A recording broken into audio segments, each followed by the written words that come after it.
So hello everyone and welcome back to Marks Up. In this particular session, we are going to start a very important and a very exciting chapter from examinations point of view, that is body fluids and circulation. अभी तक हम लोग हमारी alimentary canal यानी digestive system के बारे में पढ़ चुके हैं। उसके बाद हम लोग breathing and exchange of gases यानी हमारे रेस्पिरेटरी सिस्टम के बारे में पढ़ चुके हैं। आज हम हमारे सर्कुलेटरी सिस्टम के बारे में जानने वाले हैं। हम लोगों ने देखा था कि जब आपका फूड डाइजेस्ट हो रहा था उस टाइम पर उस फूड को एब्जॉर्ब करवा दिया जा रहा था इनटू ब्लड, यानी सबसे पहले फूड की डाइजेशन हो रही थी और उसके बाद उस फूड को ब्लड में डाल दिया जा रहा था जिसे हम एब्जॉर्प्शन कह रहे थे, और ब्लड के थ्रू ही उस फूड को पहुंचाया जा रहा था to variety of tissues, to variety of organs, जहां पर उसका यूटिलाइजेशन किया जा सकता है, जहां पर उस फूड को ऑक्सीडाइज करके एनर्जी निकाली जा सकती है। उसे हम कह रहे थे एसिमिलेशन प्रोसेस। आज हम देखने वाले हैं कि ब्लड के थ्रू एक्चुअल में चीजें मूव कैसे करती हैं। इन द लास्ट चैप्टर यानी कि in breathing and exchange of gases हमने ये जाना था कि जब आपने सांस ली तो वो सांस आपके लंग्स के अंदर भर गई, यानी you have got oxygen inside your lungs. Now that oxygen need to be transported to each and every organ, to each and every tissue. तो वो ऑक्सीजन आपके एल्वियोलस से ऑर्गन्स और टिश्यूज तक पहुंचा कैसे? Via blood. उसके मैकेनिज्म को आज हम समझने वाले हैं। उसके बाद हमने देखा था कि ऑर्गन्स और टिश्यूज जो कि मेटाबॉलिक रिएक्शन शो कर रहे थे, उन मेटाबॉलिक रिएक्शन से बनी हुई CO2 वापस कैसे जाएगी लंग्स तक और उसके बाद हमारे मुंह से बाहर कैसे निकलेगी, वो भी आपका एक जो रूट है उसको आज हम पकड़ने वाले हैं। So we are going to track all the possible routes of blood, कि ब्लड आपका कहां कहां जाता है, किस तरीके से जाता है एंड कौन कौन सी चीजों को कैरी करता है। ब्लड आखिर हार्मोन्स को कैसे ट्रांसपोर्ट करेगा, ब्लड आखिर CO2 को कैसे ट्रांसपोर्ट करेगा, एक्सक्रीटरी मटेरियल्स को कैसे ट्रांसपोर्ट करेगा, न्यूट्रिशन को कैसे ट्रांसपोर्ट करेगा, एब्जॉर्ब्ड फूड को किस हिसाब से अलग अलग ऑर्गन्स तक ट्रांसपोर्ट करेगा। ये सारी की सारी चीजें जो है हम इस चैप्टर के अंदर पढ़ते हैं। So this chapter is really really interesting और कोशिश कीजिएगा कि इसको आप वन शॉट में देखें पूरे लेसन को, जिससे कि आपको बेहतर तरीके से सारी चीजें समझ में आ सके। So now let's start this chapter up. Body fluid and circulation में जो सबसे पहला कंसेप्ट आता है वो ये है कि सर्कुलेशन आखिर होती क्या and why circulation is necessary. If you are a very simple organism तो आपकी बॉडी में काफी कम सेल्स होंगे। वहां पर अगर आपकी बॉडी में काफी कम सेल हैं तो हर सेल एनवायरनमेंट के कांटेक्ट में रहता है। या फिर काफी और सिंपल ऑर्गेनिजम्स हैं which are aquatic in nature, तो उनके चारों ओर पानी रहता है, तो वो पानी क्या करता है, उनको न्यूट्रिशन भी ला करके दे देता है। उसी पानी में जो डिजॉल्व्ड गैसेस हैं वो भी एक ऑर्गेनिज्म यूटिलाइज कर लेता है। But when it comes to the complex organisms, for example human beings, अगर आप ह्यूमन बीइंग की बात करें तो हम लोग काफी कॉम्प्लेक्स हैं ऑर्गेनाइजेशन में, तो हमारे अंदर हर चीज बहुत ही ज्यादा ऑर्डरली होनी चाहिए। ऐसा नहीं है कि कोई भी चीज कहीं से भी निकली कहीं पे भी घुस गई, that is really not possible in our case. अगर जरा सी भी एम्बिग्यूटी आ जाती है किसी भी प्रोसेस के अंदर तो आप लोगों को काफी सारे डिसऑर्डर्स का, काफी सारी डिजीजेस का सामना करना पड़ सकता है। तो यहां पर आपको क्या करना है, यहां पर आपको स्पेसिफिकली देखना है इस पर्टिकुलर पार्ट को। This specific part is your heart, जिसको आप क्या बोलते हो, पंपिंग मशीन बोलते हो। तो ये जो हार्ट है ये हमेशा इस प्रकार से पंप करता रहता है। एंड जब ये हार्ट पंप करता है, यानी जब ये कॉन्ट्रैक्ट करता है, जब इस हार्ट के अंदर प्रेजेंट कार्डियक मसल्स कॉन्ट्रैक्ट करती हैं, तो जब ये पिचकता है तो इससे ऑब्वियसली सामान जो है यानी इसका फ्लूइड जो है वो बाहर की साइड निकलने की कोशिश करेगा। That is just like a mechanism. अगर समझ लीजिए आपके पास कोई बैलून है और उस बैलून के ऊपर आपने कोई स्ट्रॉ लगा दिया है या कोई पाइप लगा दिया है, तो जैसे ही आप उस बैलून को दबाएंगे जिसके अंदर पानी भरा हुआ है तो वो पानी स्ट्रॉ की तरफ मूव करना स्टार्ट कर देगा। सिमिलरली आपका जो हार्ट है जब ये कॉन्ट्रैक्ट करेगा तो ब्लड को पंप करेगा अलग अलग वेसल्स के अंदर, और वो वेसल्स जिसमें पंपिंग के थ्रू एनर्जी आ चुकी है, क्योंकि अब जो फ्लूइड है जो पहले रेस्ट पे था अब पंपिंग से उसको एक पुश मिल चुका है, वो फ्लूइड जब मोशन में आएगा तो वो आपकी पूरी बॉडी के अंदर घूमता रहता है। और आपका जो हार्ट है ये एक इंजन की तरह हमेशा ही धड़कता रहता है, जिसके धड़कने की फ्रीक्वेंसी अराउंड 70 to 72 टाइम्स है इन अ मिनट, यानी लगभग हर 0.8 सेकंड में आपका हार्ट एक बार धड़कता है। तो इतनी ज्यादा बार अगर ये धड़केगा इसका मतलब ये कंटिन्यूअसली पंप करता रहेगा ब्लड को, और आपकी बॉडी में ब्लड सर्कुलेशन कभी भी रुकता नहीं है। क्यों नहीं रुकता है ब्लड सर्कुलेशन, उसके पीछे सिंपल से लॉजिक्स है। आपको हमेशा ही ऑक्सीजन की डिमांड रहती है, बिकॉज आपकी बॉडी में जो भी फूड है उसको आपको ऑक्सीडाइज करना है। सेकेंड इंपॉर्टेंट थिंग, आपके ऑर्गन्स में क्योंकि हमेशा मेटाबॉलिज्म हो रहा है, आपके टिश्यूज में, आपके सेल्स में हमेशा मेटाबॉलिक रिएक्शंस चल रहे हैं, तो वहां पर metabolic waste products, by products बन रहे हैं। For example carbon dioxide and excretory material, उसको भी आपको बाहर फेंकना है, और बाहर फेंकने के लिए आपको जिस सर्कुलेटरी फ्लूइड की जरूरत है वो भी आपका ब्लड ही है। तो यहां पर हम लोग देखते हैं कि ब्लड वस्कुलर सिस्टम किस हिसाब से चीजों को एलिमिनेट करता है और किस हिसाब से चीजों को अलग अलग ऑर्गन्स या टिश्यूज तक पहुंचाता है। तो सर्कुलेशन क्या है? किसी भी चीज का सर्कुलेट होना, यानी कि किसी भी चीज का मूव करना। तो सर्कुलेशन की आइडियल डेफिनेशन ये है कि आप कुछ चीजें लेकर आ रहे हो किसी ऑर्गन तक और आप कुछ चीजें लेकर के जा भी रहे हो। तो यहां पर न्यूट्रिएंट्स, क्योंकि आपको खाने पीने की चीजें चाहिए, तो ये न्यूट्रिएंट जो कि एब्जॉर्ब हो गए थे in blood after digestion, absorbed after digestion, ये यहां पर आ चुके हैं, राइट। डाइजेशन के बाद जो आपका एब्जॉर्ब्ड मटेरियल था, एब्जॉर्ब्ड न्यूट्रिएंट्स थे, वो आपके यहां पर पहुंच चुके हैं। ऑक्सीजन जो आपने ली थी वाया रेस्पिरेशन, ऑक्सीजन जो आपकी बॉडी में आई थी वाया रेस्पिरेशन, ये भी आपको ट्रांसपोर्ट करनी है टू वैरायटी ऑफ ऑर्गन्स। तो ये तो आप लेकर आ रहे हो न्यूट्रिएंट को, ऑक्सीजन को। CO2 आपको रिमूव करना है, क्यों? क्योंकि ये मेटाबॉलिज्म का बाय प्रोडक्ट है, और वो भी हार्मफुल बाय प्रोडक्ट। तो आप इस CO2 को अपनी बॉडी में तो रखोगे नहीं। लास्ट चैप्टर में यानी breathing and exchange of gases में हम लोग डिटेल में पढ़ चुके हैं कि CO2 को रिमूव करना क्यों आवश्यक है, क्योंकि CO2 की हीमोग्लोबिन से बाइंड करने की टेंडेंसी बहुत ज्यादा है as compare to oxygen. Second important thing कि CO2 20 से 25 गुना ज्यादा सॉल्युबल होता है ऑक्सीजन के कंपैरिजन में। तो अगर 1000 मॉलिक्यूल CO2 के हैं और 1000 मॉलिक्यूल ऑक्सीजन के हैं, तो हीमोग्लोबिन भी चाहेगा कि मेरे ऊपर CO2 बैठ जाए। इस वजह से ऑक्सीजन नहीं बैठ पाता और आपकी बॉडी में ऑक्सीजन की कमी हो जाती है। तो CO2 को हमें बाहर भगाना है। और एक्सक्रीटरी प्रोडक्ट, नाम ही एक्सक्रीटरी प्रोडक्ट है, मतलब ये बने ही एक्सक्रीशन के लिए हैं, ये बने ही हैं आपकी बॉडी से बाहर जाने के लिए। ओके, तो आप इन्हें ऑर्गन्स तक भी पहुंचाते हैं और ऑर्गन्स से लेकर भी जाते हैं। तो आप न्यूट्रिएंट और ऑक्सीजन तो ऑर्गन तक ले जा रहे हो और ऑर्गन से CO2 और एक्सक्रीटरी मटेरियल को बाहर भेज रहे हो। तो अगर आप सिंपल ऑर्गेनिजम्स की बात करें, जैसे सिंपलेस्ट एनिमल्स कौन थे? आपके स्पंजिस। स्पंजिस को क्या कह रहे थे आप? Phylum Porifera. So phylum Porifera में जो इंडिविजुअल्स थे, इनमें सेल्यूलर लेवल ऑफ ऑर्गेनाइजेशन थी, यानी इनमें कुछ सेल्स से बॉडी बनी हुई थी। बॉडी और कुछ नहीं बल्कि सेल्स का एक गुच्छा था। तो इनकी बॉडी इतनी सिंपल है कि इसमें आसानी से सर्कुलेशन हो सकती है। सीलन ट्रेट जो है, इनमें टिश्यू लेवल ऑर्गेनाइजेशन थी, तो इनमें भी आपका बहुत भारी भरकम लेवल ऑफ ऑर्गेनाइजेशन नहीं देखने को मिला। ये भी सिंपल ऑर्गेनिजम्स में ही काउंट होते। तो इनमें क्या है, सर्कुलेशन और एक्सचेंज के लिए सीधा वाटर जो है इनकी सराउंडिंग से वही सर्कुलेशन करा देता है। क्योंकि अगर आप एग्जांपल देखें स्पंजिस का, यहां पर क्योंकि स्पंजिस हमने लिखा भी हुआ है, एनसीईआरटी की लाइन है, तो स्पंजिस का अगर आप एग्जांपल देखें तो यहां पर आपको दिख जाएंगे छोटे छोटे से पोर्स जहां से पानी अंदर आता है। इन छोटे छोटे से पोर्स को आप क्या कहते हैं? इन छोटे छोटे से पोर्स को आप कहते हैं ऑस्टिया। ओके, एंड ये जो ऑस्टिया है, इनसे पानी अंदर आता है, they are called as inlet pores. तो काफी सारे ऑस्टिया से पानी अंदर आया एंड अल्टीमेटली एक कैविटी के अंदर चला गया, और इस कैविटी को हमने क्या बोला? इस कैविटी को हमने बोल दिया स्पंजोसील। स्पंजोसील। तो कैविटी के अंदर पानी आया, स्पंजोसील तक पहुंचा, और उसके बाद आपका एक आउटलेट पोर है जिसको हमने क्या बोल दिया? ऑस्क्यूलम बोल दिया। इस ऑस्क्यूलम नाम के पोर से ये सारी चीजें बाहर निकल गई। तो यहां से अगर ऑस्टिया से पानी अंदर आ रहा है, ऑस्टिया जिनका नंबर थोड़ा ज्यादा रहता है, यहां से पानी अगर अंदर आ रहा है, तो ये पानी अपने साथ क्या लाता है? ये जो पानी है बहता हुआ, ये अपने साथ न्यूट्रिएंट भी ले आता है और ये अपने साथ गैसेस भी ले आता है। और काफी बार तो ऐसा भी होता है कि पानी अपने साथ साथ गैमीट्स तक भी ले आता है फॉर द रिप्रोडक्टिव पर्पसेस। तो यहाँ पर जो न्यूट्रिएंट्स हैं और जो गैसेस हैं, ये पहुंच चुकी हैं to what? To the spongocoel, और यहां पर ये एब्जॉर्ब हो जाती हैं और ऑस्क्यूलम से बचा हुआ पानी जो है ये बाहर निकल जाता है।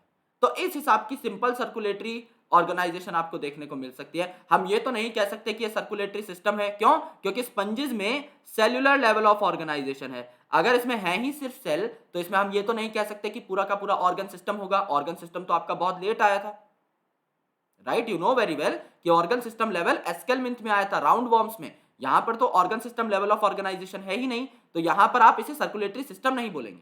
आप क्या बोलेंगे कि हाँ यार, ये एक पर्टिकुलर ऑर्गेनाइजेशन है, ये एक पर्टिकुलर जुगाड़ है जिससे कि सर्कुलेशन हो रही है स्पंजिस के अंदर। और कुछ ऐसा ही जुगाड़ जो है आपको सीलन ट्रेट के अंदर भी देखने को मिलता है, जहां पर कैविटी का नाम है सीलेंट्रॉन, राइट? यहां पर आपने देखा कि जो कैविटी थी इसका नाम था स्पंजोसील, बट यहां पर कैविटी का नाम है सीलेंट्रॉन। ये मैं एनिमल किंगडम से रेफरेंस लेकर आपको सारी चीजें बता रहा हूं। लेकिन अगर आप बात करें कॉम्प्लेक्स ऑर्गेनिजम्स की, जैसे कि ह्यूमन बीइंग्स, तो यहां पर आपको फ्लूइड चाहिए रहते हैं ब्लड एंड लिम्फ नाम के। लिम्फ जिसको आप टिश्यू फ्लूइड भी कहते हो, क्योंकि टिश्यूज के बीच में ये फ्लूइड आपको देखने को मिलता है। एक टिश्यू है, समझ लीजिए। टिश्यू क्या होता है? Group of cells. तो यहां पर क्या है, आपके जो टिश्यूज हैं, these are the group of cells. तो यहां पर टिश्यूज के जो सेल्स हैं, इनके बीच में आपको भरा हुआ क्या देखने को मिल सकता है, आपको इनके बीच में भरा हुआ देखने को मिल सकता है टिश्यू फ्लूइड। और इस टिश्यू फ्लूइड को आपने क्या बोल दिया है मेरे भाई, प्यार से लिम्फ बोल दिया, राइट, आपने इसे प्यार से लिम्फ बोल दिया। सो ब्लड जो कि सबसे कॉमनली यूज्ड और मेजरली यूज्ड आपका बॉडी फ्लूइड है, तो मेजर तो ये है, और लिम्फ जिसे आप टिश्यू फ्लूइड बोल रहे हो ये माइनर फ्लूइड है आपकी बॉडी के अंदर, लेकिन ये दोनों के दोनों ही अपना इंपॉर्टेंट रोल अदा करते हैं in the circulatory purposes. So what is circulation, ये बात समझ में आ गई होगी। आपको कुछ चीजों को एलिमिनेट करना है और कुछ चीजों को सप्लीमेंट करना है टू वैरायटी ऑफ ऑर्गन्स, जिसके लिए आपकी बॉडी में इन सब कंपोनेंट्स का बहाव मेंटेन होना चाहिए। ऑक्सीजन लगातार आती रहनी चाहिए, न्यूट्रिएंट्स लगातार आती रहनी चाहिए, और जो CO2 बन रही है वो लगातार जाती रहनी चाहिए। तो इसीलिए हमने सर्कुलेटरी सिस्टम को पढ़ा। Now the type of circulation, ये हम लोग पढ़ चुके हैं in the animal kingdom itself कि दो अलग अलग टाइप के सर्कुलेटरी सिस्टम्स आपको देखने को मिलते हैं। पहला open type of circulatory system. Open type of circulatory system, नाम ही ओपन है तो यहां पर ब्लड जो है ओपनली बहता है। तो यहां पर कोई बहुत अच्छी खासी ब्लड वेसल्स का सिस्टम या ब्लड वेसल्स की ऑर्गेनाइजेशन हमें नहीं देखने को मिलती। तो यहां पर क्या है, ब्लड जो है आपका हार्ट पंप कर देगा, और उसके बाद कुछ लार्ज वेसल्स रहती है, चुनिंदा लार्ज वेसल, जिनके बाद ये ओपन स्पेसेस या ओपन कैविटीज में, जिसे आप साइनोसिस कहते हैं, यहां पर चला जाता है। साइनोसिस क्या है, ओपन कैविटीज, बॉडी में इतना स्पेस है उसके अंदर सारा ब्लड बहता रहता है। तो यहां पर देखो आपका हार्ट है, इस हार्ट ने ब्लड को पंप किया, ये हार्ट ऐसे हुआ, क्वेंच हुआ, तो ब्लड आपका यहां पर बहने लगा। तो ये लार्ज वेसल्स थी। अब लार्ज वेसल्स से इन छोटी छोटी वेसल्स में आपका चला गया है ब्लड, और यहां से ओपन साइनसिस में आ चुका है। साइनसिस का मतलब स्पेसेस। तो ये जो एम्प्टी स्पेसेस हैं ऑर्गन्स के चारों ओर, यहां पर आपका ब्लड पहुंच चुका है। सिंस आप यहां पर इंसेक्ट की बात कर रहे हैं, तो यहां पर हेमोलिम्फ बोलकर आप इसे रिप्रेजेंट करते हैं ब्लड को। ये बात भी एनिमल किंगडम की ही है। तो ओपन सर्कुलेटरी सिस्टम में क्या हुआ, ब्लड ओपनली बह रहा है। आपकी ये जो लार्ज वेसल है आपको दिखने को मिल रही है, यहां पर आपकी लार्ज वेसल है, लेकिन हर जगह पर आपके इन वेसल्स का डेरा नहीं है। ये लार्ज वेसल यहां पर आपका ब्लड ले आएंगे, यहां पर ले आएंगे, लेकिन इसके बाद तो इसे ओपनली ही बहना पड़ेगा ना बॉडी के अंदर। तो यहां पर इन ओपन साइनसेस में ये ब्लड बहता रहता है, और सारे के सारे टिश्यूज, सारे के सारे ऑर्गन्स ब्लड में सदाबहार भीगे रहते हैं। The tissues and organs are always bathed into the blood और बाय द ब्लड। सो हमें पता है कि क्लोज्ड सर्कुलेटरी सिस्टम आपका बहुत ज्यादा एडवांस माना जाता है, क्योंकि यहां पर आपको एक नेटवर्क देखने को मिलता है आर्टरीज का, वेन्स का एंड कैपिलरीज का, and just because of that network it was possible to regulate the flow of blood. आप ब्लड के फ्लो को रेगुलेट कर सकते हो अगर आप पाइप्स के माध्यम से उसे पहुंचा रहे हो इन अ स्पेसिफिक डायरेक्शन। तो क्लोज सर्कुलेटरी सिस्टम एडवांस है, और ये दो फाइलम्स में हमें देखने को मिला था। एक तो हमें देखने को मिला था फाइलम एनेलिडा में, यानी कि अर्थवॉर्म की फाइलम में, एंड दूसरा हमें देखा था कॉर्डेट के अंदर, यानी हम लोगों के अंदर। इसके अलावा यूजुअली सबके अंदर open type of circulatory system था, चाहे वो आर्थ्रोपोडा एंड मोलस्का ही क्यों ना हो। तो आर्थ्रोपोडा और मोलस्का वैसे तो एनेलिडा से एडवांस है, लेकिन सर्कुलेटरी सिस्टम के माध्यम में, सर्कुलेटरी सिस्टम के रिस्पेक्ट में ये मात खा गए हैं। ये बात भी हमने एनिमल किंगडम से ही उठाई। तो काफी सारी चीजें यहां पर लिंक हो जाएंगी in the basic concept. Open circulatory system के बाद जो सेकंड इंपॉर्टेंट चीज आती है वो है आपका क्लोज्ड सर्कुलेटरी सिस्टम, यानी कि यहां पर जो है ब्लड ये हार्ट से पंप किया जाएगा, यानी जो हार्ट है ब्लड को पंप करेगा, और इसके बाद आपका जो ब्लड है ये देखो एक लार्ज ब्लड वेसल के थ्रू स्मॉल ब्लड वेसल्स में गया, यानी कि आपका आर्टरीज, वेन्स, कैपिलरीज में चला जाएगा। स्मॉल ब्रांच वेसल है हर ऑर्गन के लिए, हर ऑर्गन तक एक स्पेसिफिक वेसल ब्लड पहुंचा रही है, और वहां से डीऑक्सीजनेटेड ब्लड को भी एक स्पेसिफिक वेसल ही लेकर के आ रही है। तो यहां पर आप देखोगे मेरे दोस्त, ये जो ब्लड वेसल्स है इनका डेरा अच्छा खासा है, दैट्स व्हाई इसे क्लोज्ड सर्कुलेटरी सिस्टम बोला। ओपनली एम्प्टी स्पेसेस यानी साइनसेस के अंदर ब्लड नहीं घूम रहा है, ये आपका पाइप्स के अंदर बह रहा है। So that's why it is more advantageous, जैसा कि मैंने आपको बताया था, इसे आप रेगुलेट कर सकते हो। अलग अलग वेसल अलग अलग ऑर्गन में ब्लड पहुंचाएगी और वहीं से ब्लड लेकर आएगी, तो quite coordinated system it is. Okay, तो कोऑर्डिनेशन यहां पर जो है अच्छी देखने को मिलती है, और इस प्रकार की कोऑर्डिनेशन जो है आपकी ओपन सर्कुलेटरी सिस्टम में नहीं देखने को मिल रही थी। एनालिडा यानी कि अर्थवॉर्म एंड कॉर्डेटा यानी कि हम लोग, हमारे अंदर ये वाला सिस्टम देखने को मिलता है। अगर आप लास्ट डायग्राम देखे हैं तो वहां पर आपको एक इंसेक्ट के अंदर एक बड़ी वेसल दिखाई दे रही थी, उसके बाद ओपन सिस्टम के अंदर सारा ब्लड जा रहा था, लेकिन यहां पर जो बड़ी वेसल है मेरे दोस्त, ये उसके बाद छोटी वेसल्स में जा रही है, और ये छोटी वेसल पूरी बॉडी में फैली हुई है। इस सेगमेंट की ये वेसल है, देन सो ऑन। तो हर सेगमेंट की अपनी अपनी वेसल है, जो कि उनमें ब्लड पहुंचाने का काम कर रही है, जैसे कि वेंट्रल वेसल्स आपको दिखाई दे रही हैं और ऑक्सिलरी हार्ट आपको दिखाई दे रही है, डोर्सल वेसल जो कि मेन हार्ट की तरह बिहेव करता है एनालिट्स के अंदर, ये सारी की सारी चीजें आपको दिखाई दे रही हैं। तो हर स्पेसिफिक ऑर्गन के अंदर, हर स्पेसिफिक सेगमेंट के अंदर अपनी अलग अलग ब्लड वेसल्स प्रेजेंट होंगी जो कि उनके अंदर सर्कुलेशन का काम करवा रही होंगी। So this is the main difference between open circulatory system and the close circulatory system. Now vertebrates में हार्ट किस टाइप के होते हैं? तो वर्टिब्रेट में आपको अलग अलग चीजें देखने को मिली थी। वर्टिब्रेट में देयर वर डिफरेंट क्लासेस, और हम जिन मेन क्लासेस की बात करते हैं वो है परम।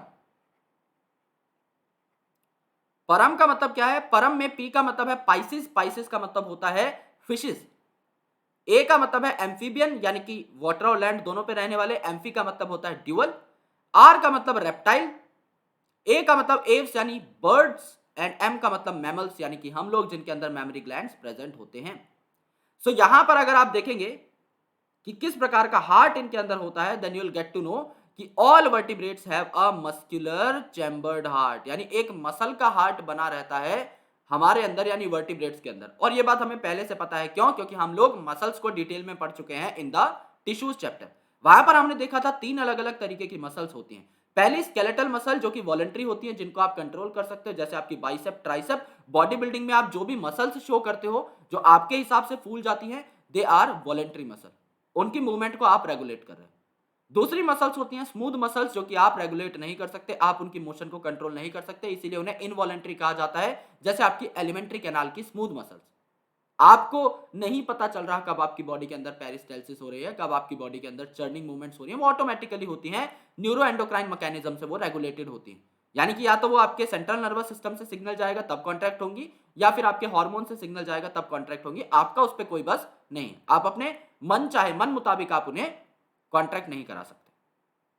Third important muscle was cardiac muscle. अब नाम ही कार्डियक मसल है तो जाहिर सी बात है हार्ट में ही प्रेजेंट होगी, तो ये कार्डियक मसल आपकी सिर्फ और सिर्फ हार्ट के अंदर प्रेजेंट थी, इसीलिए इसको क्या बोला है? मस्कुलर हार्ट बोला है, क्योंकि कार्डियक मसल ना, तो मस्कुलर ही होगा हार्ट। एंड चैम्बर्ड हार्ट होते हैं, यानी इनके अंदर चैम्बर्स प्रेजेंट होते हैं। सो अगर आप यहां पर देखें फिशेस के अंदर, यानी परम अगर आप यहां पर देख ले लिखा हुआ, तो फिशेस के अंदर यानी पाइसिस के अंदर आपको 2 चैम्बर का हार्ट देखने को मिलता है, एक एट्रिया और एक वेंट्रिकल। ओके, सो जो टॉप पे चैम्बर रहता है इसे आप एट्रिया बोलते हैं, एंड नीचे जो चैम्बर रहता है इसे आप वेंट्रिकल बोलते हैं। तो इस हिसाब से आपको एट्रिया और वेंट्रिकल देखने को मिला। ये 2 चैम्बर का हार्ट आपका फिश के अंदर प्रेजेंट है। अगर आप एम्फीबियन को देखेंगे तो एम्फीबियन में आपका 3 चैम्बर का हार्ट प्रेजेंट है, 2 एट्रिया और एक वेंट्रिकल। ओके, 2 एट्रिया और एक वेंट्रिकल, तो इस हिसाब से अगर आप देखेंगे so there are going to be 2 atrias. ये वाला जो है आपका लेफ्ट एट्रियम कहलाएगा, ये वाला आपका राइट एट्रियम कहलाएगा, एंड नीचे वाला सिंगल वेंट्रिकल आपका प्रेजेंट है। सिमिलरली अगर आप रेप्टाइल्स में देखेंगे तो रेप्टाइल्स में भी आपका 3 चैम्बर्ड हार्ट प्रेजेंट होता है। यहां पर भी आप देखेंगे तो आपको सेम ऑर्गेनाइजेशन मिलेगी एज एम्फीबियंस। यहां पे आपका लेफ्ट एट्रियम होगा ऊपर की साइड, देन राइट एट्रियम होगा और नीचे की साइड आपका वेंट्रिकल होगा। लेकिन एक्सेप्ट क्रोकोडाइल यहां पर क्यों लिखा हुआ है? क्योंकि ये जो क्रोकोडाइल है मेरे भाई, इसमें 4 चैम्बर्ड का हार्ट आपका देखने को मिलता है। सो क्रोकोडाइल और एव्स और मैमल्स के अंदर आपको क्या देखने को मिलेगा? 4 चैम्बर का हार्ट देखने को मिलेगा। यानी यहां पर जो हार्ट है इसमें 2 एट्रिया और 2 वेंट्रिकल होंगे। तो इस हार्ट को हम लोग 4 अलग अलग पार्ट्स में डिवाइड कर देते हैं। This is left atrium, this is right atrium, और नीचे वाले पार्ट्स को आप वेंट्रिकल बोलते हो। So this is left ventricle and this is right ventricle. ये चारों चैम्बर्स आपको यहां पर देखने को मिले। तो जैसे जैसे आप बढ़ते जाओगे परम के सीक्वेंस में, यानी पाइसिस से आप एम्फीबियन की तरफ, एम्फीबियन से रेप्टाइल की तरफ, रेप्टाइल से एव्स और मैमल्स की तरफ, आप देखोगे कि आपका जो हार्ट है वो और ज्यादा बेहतर हो चुका है, और ज्यादा उसके अंदर चैम्बर्स ऐड हो चुके हैं। आप सबसे कॉम्प्लेक्स हैं तो आपके अंदर 4 चैम्बर का हार्ट देखने को मिलता है। ऊपर वाले 2 जो चैम्बर्स हैं इनको आप एट्रिया बोलते हो, right and left atria right और लेफ्ट साइड में प्रेजेंट होंगे रेस्पेक्टिवली, और नीचे वाले पार्ट्स को आप वेंट्रिकल्स बोलते हो। इस चैप्टर में आप लोग ह्यूमन हार्ट की डिटेल्ड स्टडी भी करोगे, वहां पर आपको पता भी लग जाएगा कि 4 चैम्बर का हार्ट किस हिसाब से दिखाई देता है। यहां पर कुछ एडिशनल चैम्बर्स भी प्रेजेंट हो सकते हैं अलग अलग ऑर्गेनिजम्स में, तो उन्हें आप एक्सेसरी चैम्बर्स कहते हो। और इन एक्सेसरी चैम्बर्स का नाम है, काफी सारे एक्सेसरी चैम्बर्स भी देखने को मिल सकते हैं। तो एक्सेसरी चैम्बर्स का नाम है sinus venosus, sinus venosus and truncus arteriosus, ये आपको देखने को मिल सकते हैं, राइट? पूछा नहीं जाता but still. Okay, so accessory chambers आपको काफी बार हार्ट में देखने को मिल सकते हैं इन लोअर वर्टिब्रेट्स। यहां पर अगर आप स्कीम देखोगे सर्कुलेटरी पाथवेज की, तो आपको पता लगेगा हर अलग अलग इंडिविजुअल में उसकी कॉम्प्लेक्सिटी के हिसाब से अलग अलग सर्कुलेशन स्कीम्स पाई जाती है। तो यहां पर अगर आप पैटर्न ऑफ सर्कुलेशन देखोगे वर्टिब्रेट्स में, तो तीन तरीके का पैटर्न है। पहला जो पैटर्न है इसे आप कहते हैं सिंगल सर्कुलेशन। सिंगल सर्कुलेशन मतलब एक ही बार सर्कुलेशन हुई है ब्लड की, सिंगल सर्कुलेशन हुई, आपकी एक बार ब्लड जो है घूम करके आ गया आपका पूरी बॉडी में और दोबारा हार्ट में पहुंच गया। दूसरी जो सर्कुलेशन है इसे आप कहते हैं incomplete double circulation. Incomplete double circulation मतलब यहां पर दो चक्कर लगते हैं लेकिन दूसरा चक्कर इनकम्प्लीट है, यानी ब्लड की मिक्सिंग हो जाती है दूसरे चक्कर में। तो दो चक्कर तो लगे लेकिन वो कंप्लीट नहीं है, वो बहुत ही अच्छे तरीके से कंपाइल नहीं हो पाए। तीसरा है डबल सर्कुलेशन, यानी यहां पर ब्लड की मिक्सिंग नहीं हुई, यहां पर दो इंडिपेंडेंट जो हैं आपके सर्कुलेटरी इवेंट्स होते हैं। तो एक बार इनके एग्जांपल देख लेते हैं और पैटर्न भी समझ लेते हैं कि सिंगल सर्कुलेशन डबल सर्कुलेशन है क्या। सो सिंगल सर्कुलेशन जो है ये आपकी फिशेज में होगी। फिशेज में क्यों होगी? क्योंकि फिशेज में आपका दो चैम्बर का हार्ट प्रेजेंट था। तो फिशेज में आपका दो चैम्बर का हार्ट प्रेजेंट है, तो सिंगल सर्कुलेशन उसमें देखने को मिलेगी। कैसे? आपको एक बात हमेशा याद रखनी है लाइफ में कि जो लेफ्ट साइड होती है, लेफ्ट साइड जो होगी इसमें हमेशा ऑक्सीजनेटेड यानी प्योर ब्लड आएगा।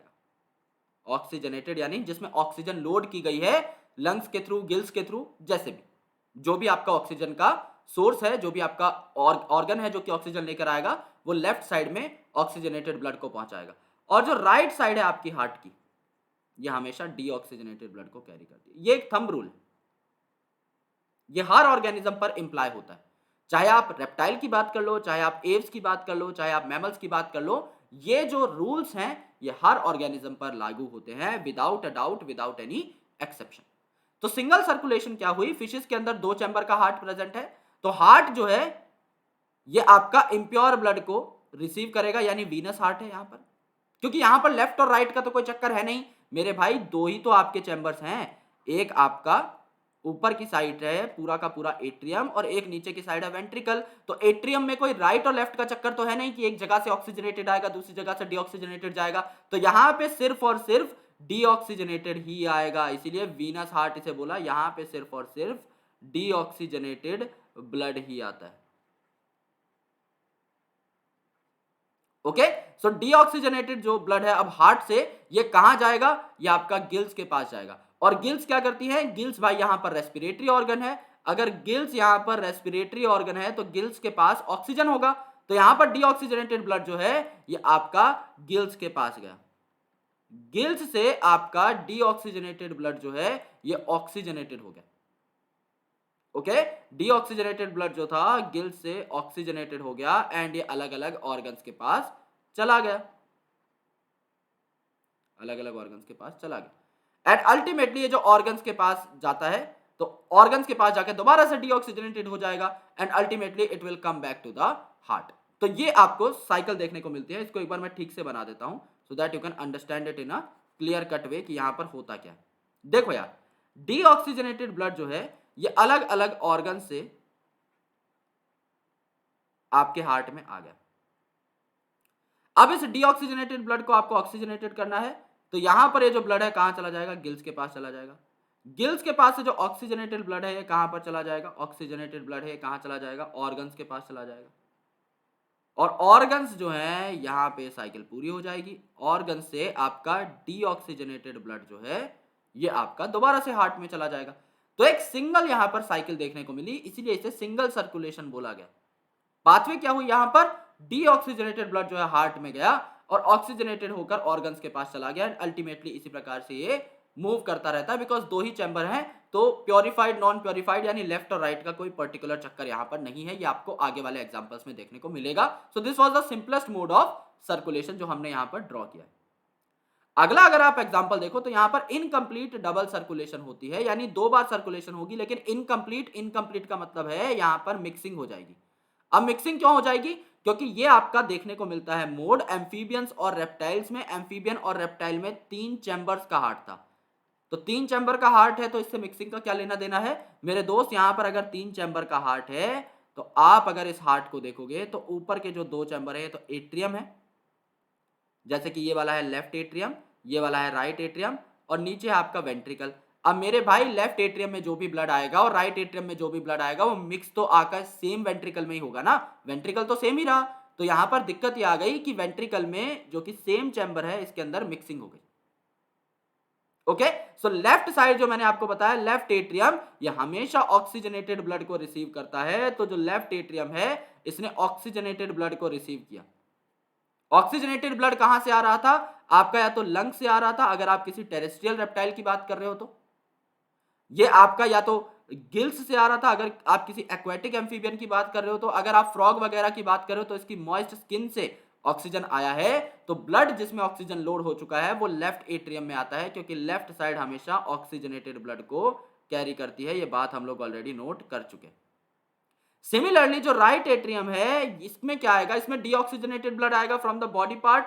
तो यहां पर जो मेरे दोस्त बॉडी पार्ट्स आपके मौजूद थे, यहां पर जो ऑर्गन्स आपके मौजूद थे, इन ऑर्गन से CO2 लोडेड जो ब्लड है ये आपका राइट एट्रियम में आया, CO2 लेकर के ब्लड राइट एट्रियम में आया।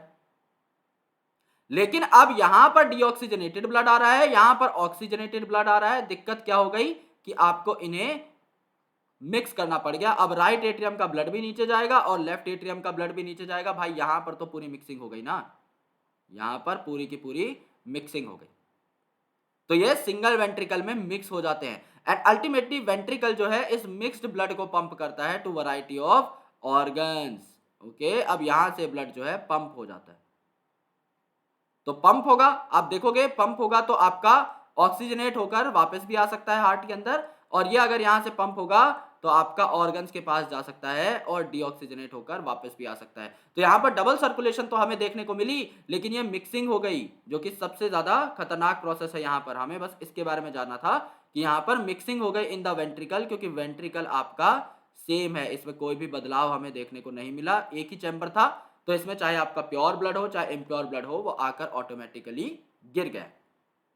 इसीलिए इसे डबल सर्कुलेशन तो बोला, लेकिन इनकम्प्लीट, क्योंकि मिक्सिंग यहां पर आपको देखने को मिली। अगला जब आप एग्जांपल देखेंगे तो आपको ऐसा कुछ नहीं मिलेगा। अगला एग्जांपल जो है वहां पर 4 चैम्बर्स हैं, यानी कॉम्प्लेक्स ऑर्गेनिजम्स की हम बात कर रहे हैं, एव्स की, मैमल्स की और क्रोकोडाइल की। तो यहां पर बर्ड्स और मैमल्स में 4 चैम्बर का हार्ट देखने को मिलता है। इसके अलावा क्रोकोडाइल में भी, जो कि एक एक्सेप्शन है रेप्टाइल्स का, उसके अंदर भी 4 चैम्बर का हार्ट देखने को मिलता है। तो यहां पर क्या हुआ, यहां पर जो आपका हार्ट है यहां पर अगर आप देखेंगे तो 4 चैम्बर्स हैं। इस 4 चैम्बर्स में ये आपका लेफ्ट एट्रियम है तो इसके नीचे लेफ्ट वेंट्रिकल होगा, ये राइट एट्रियम है तो इसके नीचे राइट वेंट्रिकल होगा। लेफ्ट एट्रियम में क्या आता है मेरे दोस्त, लेफ्ट वेंट्रिकल में, सॉरी लेफ्ट एट्रियम में आपका आता है ऑक्सीजनेटेड ब्लड। तो ये आपका लंग्स वगैरह से या फिर जहां पर भी आपका प्रोसेस हो रहा है रेस्पिरेशन का, वहां से ऑक्सीजन को लेकर आ रहा है, ऑक्सीजनेटेड ब्लड को लेकर आ रहा है लेफ्ट एट्रियम में। लेफ्ट एट्रियम से ये पूरा ब्लड लेफ्ट वेंट्रिकल की साइड चला जाएगा, यानी ये ऑक्सीजनेटेड ब्लड है। तो ऑक्सीजनेटेड ब्लड कहां चला जाएगा, अब ऑर्गन्स के अंदर चला जाएगा। एक तो ये हो गई पूरी की पूरी साइकिल, राइट। अब ऑर्गन से इसने CO2 ले लिया एंड CO2 को प्योरीफाई करने के लिए दोबारा लंग्स में चला जाएगा। सिमिलरली इस ऑर्गन से जो CO2 आई, जो डीऑक्सीजनेटेड ब्लड आया, राइट साइड में आया राइट एट्रियम में, राइट एट्रियम से डीऑक्सीजनेटेड राइट वेंट्रिकल में चला गया एंड यहां से जो डीऑक्सीजनेटेड ब्लड था इसे प्योरीफाई होना है तो ये लंग्स के पास चला जाएगा प्योरीफाई होने। यानी 2 कंप्लीट सर्कुलेशन आपको यहां पर देखने को मिली। इसको तो हम काफी डिटेल में ही पढ़ेंगे क्योंकि ह्यूमंस के अंदर डबल सर्कुलेटरी सिस्टम ही देखने को मिलता है। आपका 4 चैम्बर का हार्ट यहां पर मौजूद है, तो इसको तो हम लोग बहुत डिटेल में पढ़ने वाले हैं। एक एक वेसल का नाम तक भी हम नोट करने वाले हैं कि लंग से कौन सी वेसल ऑक्सीजनेटेड ब्लड लेकर आई, लंग्स के पास कौन सी वेसल डीऑक्सीजनेटेड ब्लड लेकर के गई, सारी चीजें हम लोग क्रैक करने वाले हैं। यहां पर इसे कंप्लीट डबल सर्कुलेशन क्यों बोला गया, क्योंकि लेफ्ट साइड में जो लेफ्ट एट्रियम था जिसमें ऑक्सीजनेटेड ब्लड आया, उसने लेफ्ट वेंट्रिकल को ही वो ऑक्सीजनेटेड ब्लड दिया। अब ब्लड के अंदर ऑक्सीजन है तो कहां पर जाएगा ब्लड, ऑर्गन्स के पास जाएगा, ऑर्गन्स के पास चला गया, एक सर्कुलेशन पूरी हो गई। अब ऑर्गन्स के पास CO2 है भरमार, क्योंकि वहां पर मेटाबॉलिक रिएक्शंस हुए हैं, वहां से CO2 उठा करके लाया जाएगा, यानी डीऑक्सीजनेटेड ब्लड कहां पर पहुंचेगा, राइट साइड में पहुंचेगा, राइट एट्रियम में पहुंचा, राइट एट्रियम से वॉल्स के थ्रू राइट वेंट्रिकल में पहुंचा, और राइट वेंट्रिकल जहां पर डीऑक्सीजनेटेड ब्लड है ये प्योरीफाई होने के लिए कहा जाएगा लंग्स के पास जाएगा, सीधी सी बात है, जिससे कि उन्हें ऑक्सीजन मिल सके। तो ये दूसरी साइकिल हो गई, कंप्लीट डबल सर्कुलेशन यहां पर देखने को मिली। तो क्या लिखा हुआ है किताब के अंदर उस पर थोड़ा सा फोकस कर लेते हैं। जो लेफ्ट एट्रियम है, लेफ्ट साइड है, तो ऑक्सीजनेटेड ब्लड यहां पर आया तो लेफ्ट वेंट्रिकल को दे दिया गया, और लेफ्ट वेंट्रिकल से ऑर्गन्स को दे दिया गया, क्योंकि ऑक्सीजनेटेड है, ऑर्गन्स को इनकी जरूरत है। राइट एट्रियम जो है यहां पर डीऑक्सीजनेटेड ब्लड आया फ्रॉम द ऑर्गन्स, क्योंकि वहां से ही डीऑक्सीजनेटेड ब्लड आ सकता है, इसे आपने राइट वेंट्रिकल में पास किया, और ये टू लंग्स चला गया, क्योंकि मेरे भाई यहां पर लंग्स में दोबारा से हमें उसमें ऑक्सीजन लोड करनी है। सो वेंट्रिकल्स जो है separately without any mixing oxygenated और डीऑक्सीजनेटेड ब्लड को पंप करते हैं, इसीलिए यहां पर डबल सर्कुलेशन किस टाइप की हुई, कंप्लीट डबल सर्कुलेशन हुई। कोई भी मिक्सिंग यहां पर हमें देखने को नहीं मिली, इसलिए कंप्लीट डबल सर्कुलेशन इसे बोला गया। Now the topic has been started. यहां पर हम लोग क्या पढ़ते हैं, यहां पर हम एक्चुअल में देखते हैं कि हमारे सर्कुलेटरी सिस्टम में कौन कौन से इंपॉर्टेंट पार्ट्स हैं। तो ह्यूमन सर्कुलेटरी सिस्टम की अब हम चर्चा करने वाले हैं। ह्यूमन सर्कुलेटरी सिस्टम में सबसे पहली चीज जो हम पढ़ेंगे वो है हमारा ब्लड। तो ब्लड के अंदर हम देखेंगे कि क्या क्या प्रेजेंट होता है। जैसे ब्लड के अंदर सबसे पहला जो कंटेंट है यह आपका प्लाज्मा, जिसमें पानी ही पानी होता है, plus some proteins, plus some ions, plus some other molecules. And इस प्लाज्मा के बाद जो सेकंड कंपोनेंट होता है ये आपका फॉर्म्ड एलिमेंट्स। फॉर्म्ड एलिमेंट्स मतलब तैयार किए गए एलिमेंट्स, इसमें आपके सेल्स प्रेजेंट रहते हैं, जैसे कि WBC, RBC, प्लेटलेट। तो जो प्लाज्मा है ये आपका 55% कंटेंट बनाता है ब्लड का, जबकि जो फॉर्म्ड एलिमेंट्स है ये आपका अराउंड बचा हुआ यानी कि 45% कंटेंट बनाते हैं ब्लड का।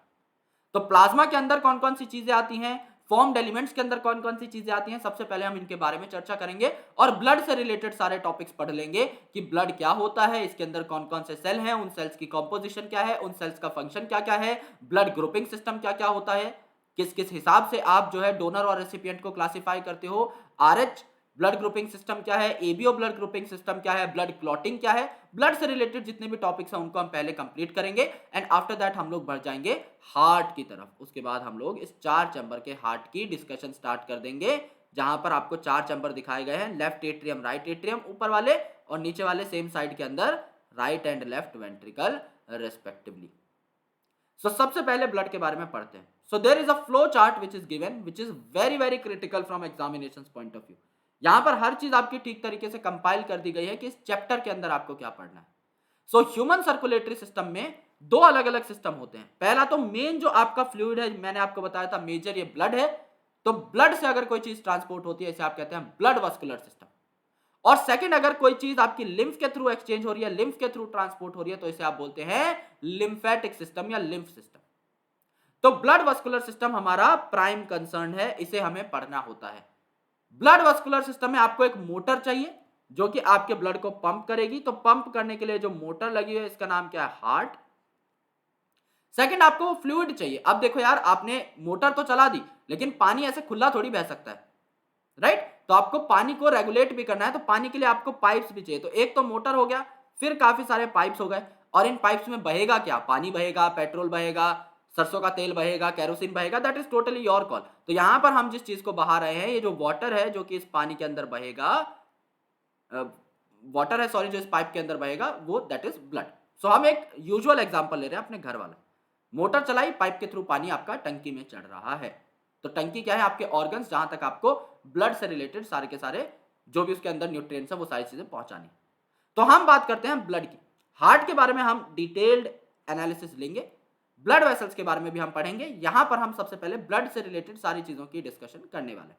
तो ब्लड के अंदर जो मेन कंपोनेंट है दैट इज प्लाज्मा, जो कि अराउंड 55% ऑफ द कंपोनेंट है। देन है आपके फॉर्म्ड एलिमेंट्स यानी सेल्स, जो कि आपके 45% of the component. Formed elements में अलग अलग सेल्स आते हैं, रेड कलर के सेल्स आते हैं जिन्हें आप बोलते हैं रेड ब्लड सेल्स। रेड क्यों बोला, क्योंकि एरिथ्रोसाइट इनका नाम है। रेड इसीलिए बोला क्योंकि हेमोग्लोबिन नाम का एक आयरन कंटेनिंग पिगमेंट है जो कि इसको रेड कलर प्रोवाइड करता है, तो इसे एरिथ्रो भी बोला जाता है। एरिथ्रो का मतलब ही होता है रेड। ओके, WBC यानी व्हाइट ब्लड सेल, व्हाइट का मतलब यहां पर कलरलेस से है, और कलरलेस का जो साइंटिफिक नाम है दैट इज ल्यूको। तो इसे आप क्या बोलते हैं, ल्यूकोसाइट यानी व्हाइट कलर के सेल्स या फिर कलरलेस सेल्स। और यहां पर तीसरे हैं प्लेटलेट, जो कि ब्लड क्लॉटिंग में आप हमेशा सुनते हो कि अगर आपको कोई चोट लग गई है तो वहां पर आकर के एक कत्था जमा हो जाता है that is formed just because of the platelet. So blood clotting की कास्केड में हम लोग प्लेटलेट को भी पढ़ेंगे। अब जो WBCs हैं यानी व्हाइट ब्लड सेल्स यानी कि ल्यूकोसाइट से अलग अलग टाइप के हो सकते हैं। ये ग्रेन्युलोसाइट हो सकते हैं यानी इनके अंदर ग्रेन्यूल लाइक स्ट्रक्चर्स प्रेजेंट हो सकते हैं। तो यहां पर ग्रेन्यूल लाइक छोटे छोटे इस प्रकार के जो स्ट्रक्चर्स हैं ये प्रेजेंट हो सकते हैं। और दूसरे ए ग्रेन्युलोसाइट, ए का मतलब होता है एब्सेंट, तो यहां पर जो ग्रेन्यूल्स है मेरे दोस्त ये आपके एब्सेंट होते हैं। ओके, सो ग्रेन्युलोसाइट में तीन तरीके के WBC आते हैं, यानी कि पहला आपका न्यूट्रोफिल, नाम ही है न्यूट्रोफिल, तो नियरली न्यूट्रल आप मान सकते हो। इओसिनोफिल, इओसिनोफिल, फिल का मतलब क्या होता है, लविंग, इओसिनो का मतलब होता है एसिड, यानी कि एसिड लविंग है, यानी इनका खुद का नेचर बेसिक है। तीसरे हैं बेजोफिल, बेजो यानी बेसिक, फिल्स यानी प्यार करना, बेस से प्यार करता है यानी खुद थोड़ा सा एसिडिक होता है। ओके, ये बात याद रखनी है। नाउ ए ग्रेनुलोसाइट में लिम्फोसाइट आते हैं। लिम्फोसाइट आपने सुने होंगे बचपन से, बी लिम्फोसाइट, टी लिम्फोसाइट, जो कि आपके इम्यून सिस्टम में बहुत ही ज्यादा इंपॉर्टेंट रोल अदा करते हैं। तो जब आप इम्यूनोलॉजी पढ़ते हो तो इम्यूनोलॉजी के अंदर आप बी लिम्फोसाइट, टी लिम्फोसाइट जरूर पढ़ते हो। टी फॉर आपका थाइमस होता है and B for your bone marrow, ये हम अपने अंदर बात करते हैं बोन मैरो की। अदरवाइज अगर आप बी, कहां से वर्ड आया इसकी बात करें तो बर्सा ऑफ फेब्रिकस नाम का एक ऑर्गन होता है, bursa of Fabricius in birds, उसमें सबसे पहले देखा गया था आपके बी लिम्फोसाइट को, वहीं से इसकी डिस्कवरी हुई, वहीं से बी टर्म आई थी। आजकल काफी किताबों में लिखा गया है कि बोन मैरो वो आप अपने अंदर कह सकते हो because you do not have bursa of Fabricius, लेकिन हाँ एक्चुअल वर्ड कहां से आया है, बर्सा ऑफ फेब्रिकस बर्ड से आया है। तो बर्ड से पहली बार बी लिम्फोसाइट को डिस्कवर किया गया था। टी लिम्फोसाइट का मतलब थाइमस से। और मोनोसाइट, ये आपके ये भी इम्यूनोलॉजिकल सेल्स हैं, यानी ए ग्रेनुलोसाइट आपके अच्छे खासे इम्यूनोलॉजी में हेल्प करते हैं, ये आप कह सकते हो। ब्लड वेसल तीन तरीके की होती है, आर्टरीज जिनमें ब्लड प्रेशर अच्छा खासा होता है, वेन्स ब्लड प्रेशर थोड़ा कंपैरेटिवली कम होता है, सबसे पतली होती है आपकी capillaries, thin network. Lymphatic system में आप लिम्फ देखोगे, जैसे ब्लड है वैसे ही आपका पेल कलर का जो है लिम्फ आपको देखने को मिलेगा। इसमें खुद की वेसल्स होंगी इसकी, जिन्हें आप लिम्फ वेसल्स कहते हो। जैसे कि आप देख रहे थे डाइजेस्टिव सिस्टम में विलाय के अंदर एक लार्ज लिम्फेटिक वेसल थी जिसको नाम दिया था आपने लैक्टियल, जो कि फैट एब्जॉर्प्शन में काम कर रही थी, ग्लिसरॉल और फैटी एसिड एब्जॉर्प्शन में काम कर रही थी, वो लिम्फेटिक वेसल थी। तो यहां पर वो जो लिम्फेटिक वेसल है लैक्टियल, वैसी ही काफी सारी वेसल्स प्रेजेंट होती हैं, एंड लिम्फ नोड जो कि आपके फर्दर इम्यूनोलॉजिकल एट्रीब्यूट में हेल्प करते हैं। तो यहां पर हमने क्या पढ़ा, ये आपको याद रहना बिल्कुल भी जरूरी नहीं है, because this is just an overview. ये याद करने के लिए बिल्कुल नहीं था, ये सिर्फ सुनने के लिए था, जिससे कि आपको नाम पता लग जाए सारी चीजों के। जैसे अगर आप ब्लड की बात करें तो ब्लड में दो चीजें होंगी, पहली आपकी प्लाज्मा 55%, दूसरे फॉर्म्ड एलिमेंट्स यानी सेल 45%। फॉर्म्ड एलिमेंट्स में तीन प्रकार के मेजर सेल्स होते हैं, आरबीसी, डब्ल्यूबीसी और platelet. RBC red blood cell जो कि सबसे ज्यादा अबंडेंट है, फिर डब्ल्यूबीसी, नाम ही है डब्ल्यूबीसी यानी व्हाइट कलर के, या फिर कलरलेस आपको देखने को मिलेंगे, अलग अलग टाइप के हो सकते हैं। ग्रेन कंटेनिंग जो ल्यूकोसाइट है इन्हें आप ग्रेन्युलोसाइट कहते हो, जिनमें ग्रेन्स नहीं प्रेजेंट है यानी ग्रेन्यूल्स नहीं प्रेजेंट है उन्हें आप ए ग्रेन्युलोसाइट कहते हो। जो ग्रेन्युलोसाइट है मेरे दोस्त ये अलग अलग टाइप के दोबारा है, फर्दर इनकी बाइफर्केशन हुई है। अगर ये न्यूट्रल है तो दे आर न्यूट्रोफिल, अगर ये एसिड लविंग है तो इनका नाम है इओसिनोफिल, और अगर ये बेस लविंग है तो इनका नाम है बेजोफिल। और जो आपके ए ग्रेन्युलोसाइट है उनमें दो तरीके की चीजें हैं, पहले आपके लिम्फोसाइट, ओके, यानी कि आपके immunological cell B lymphocyte and T lymphocyte, and आपके मोनोसाइट्स।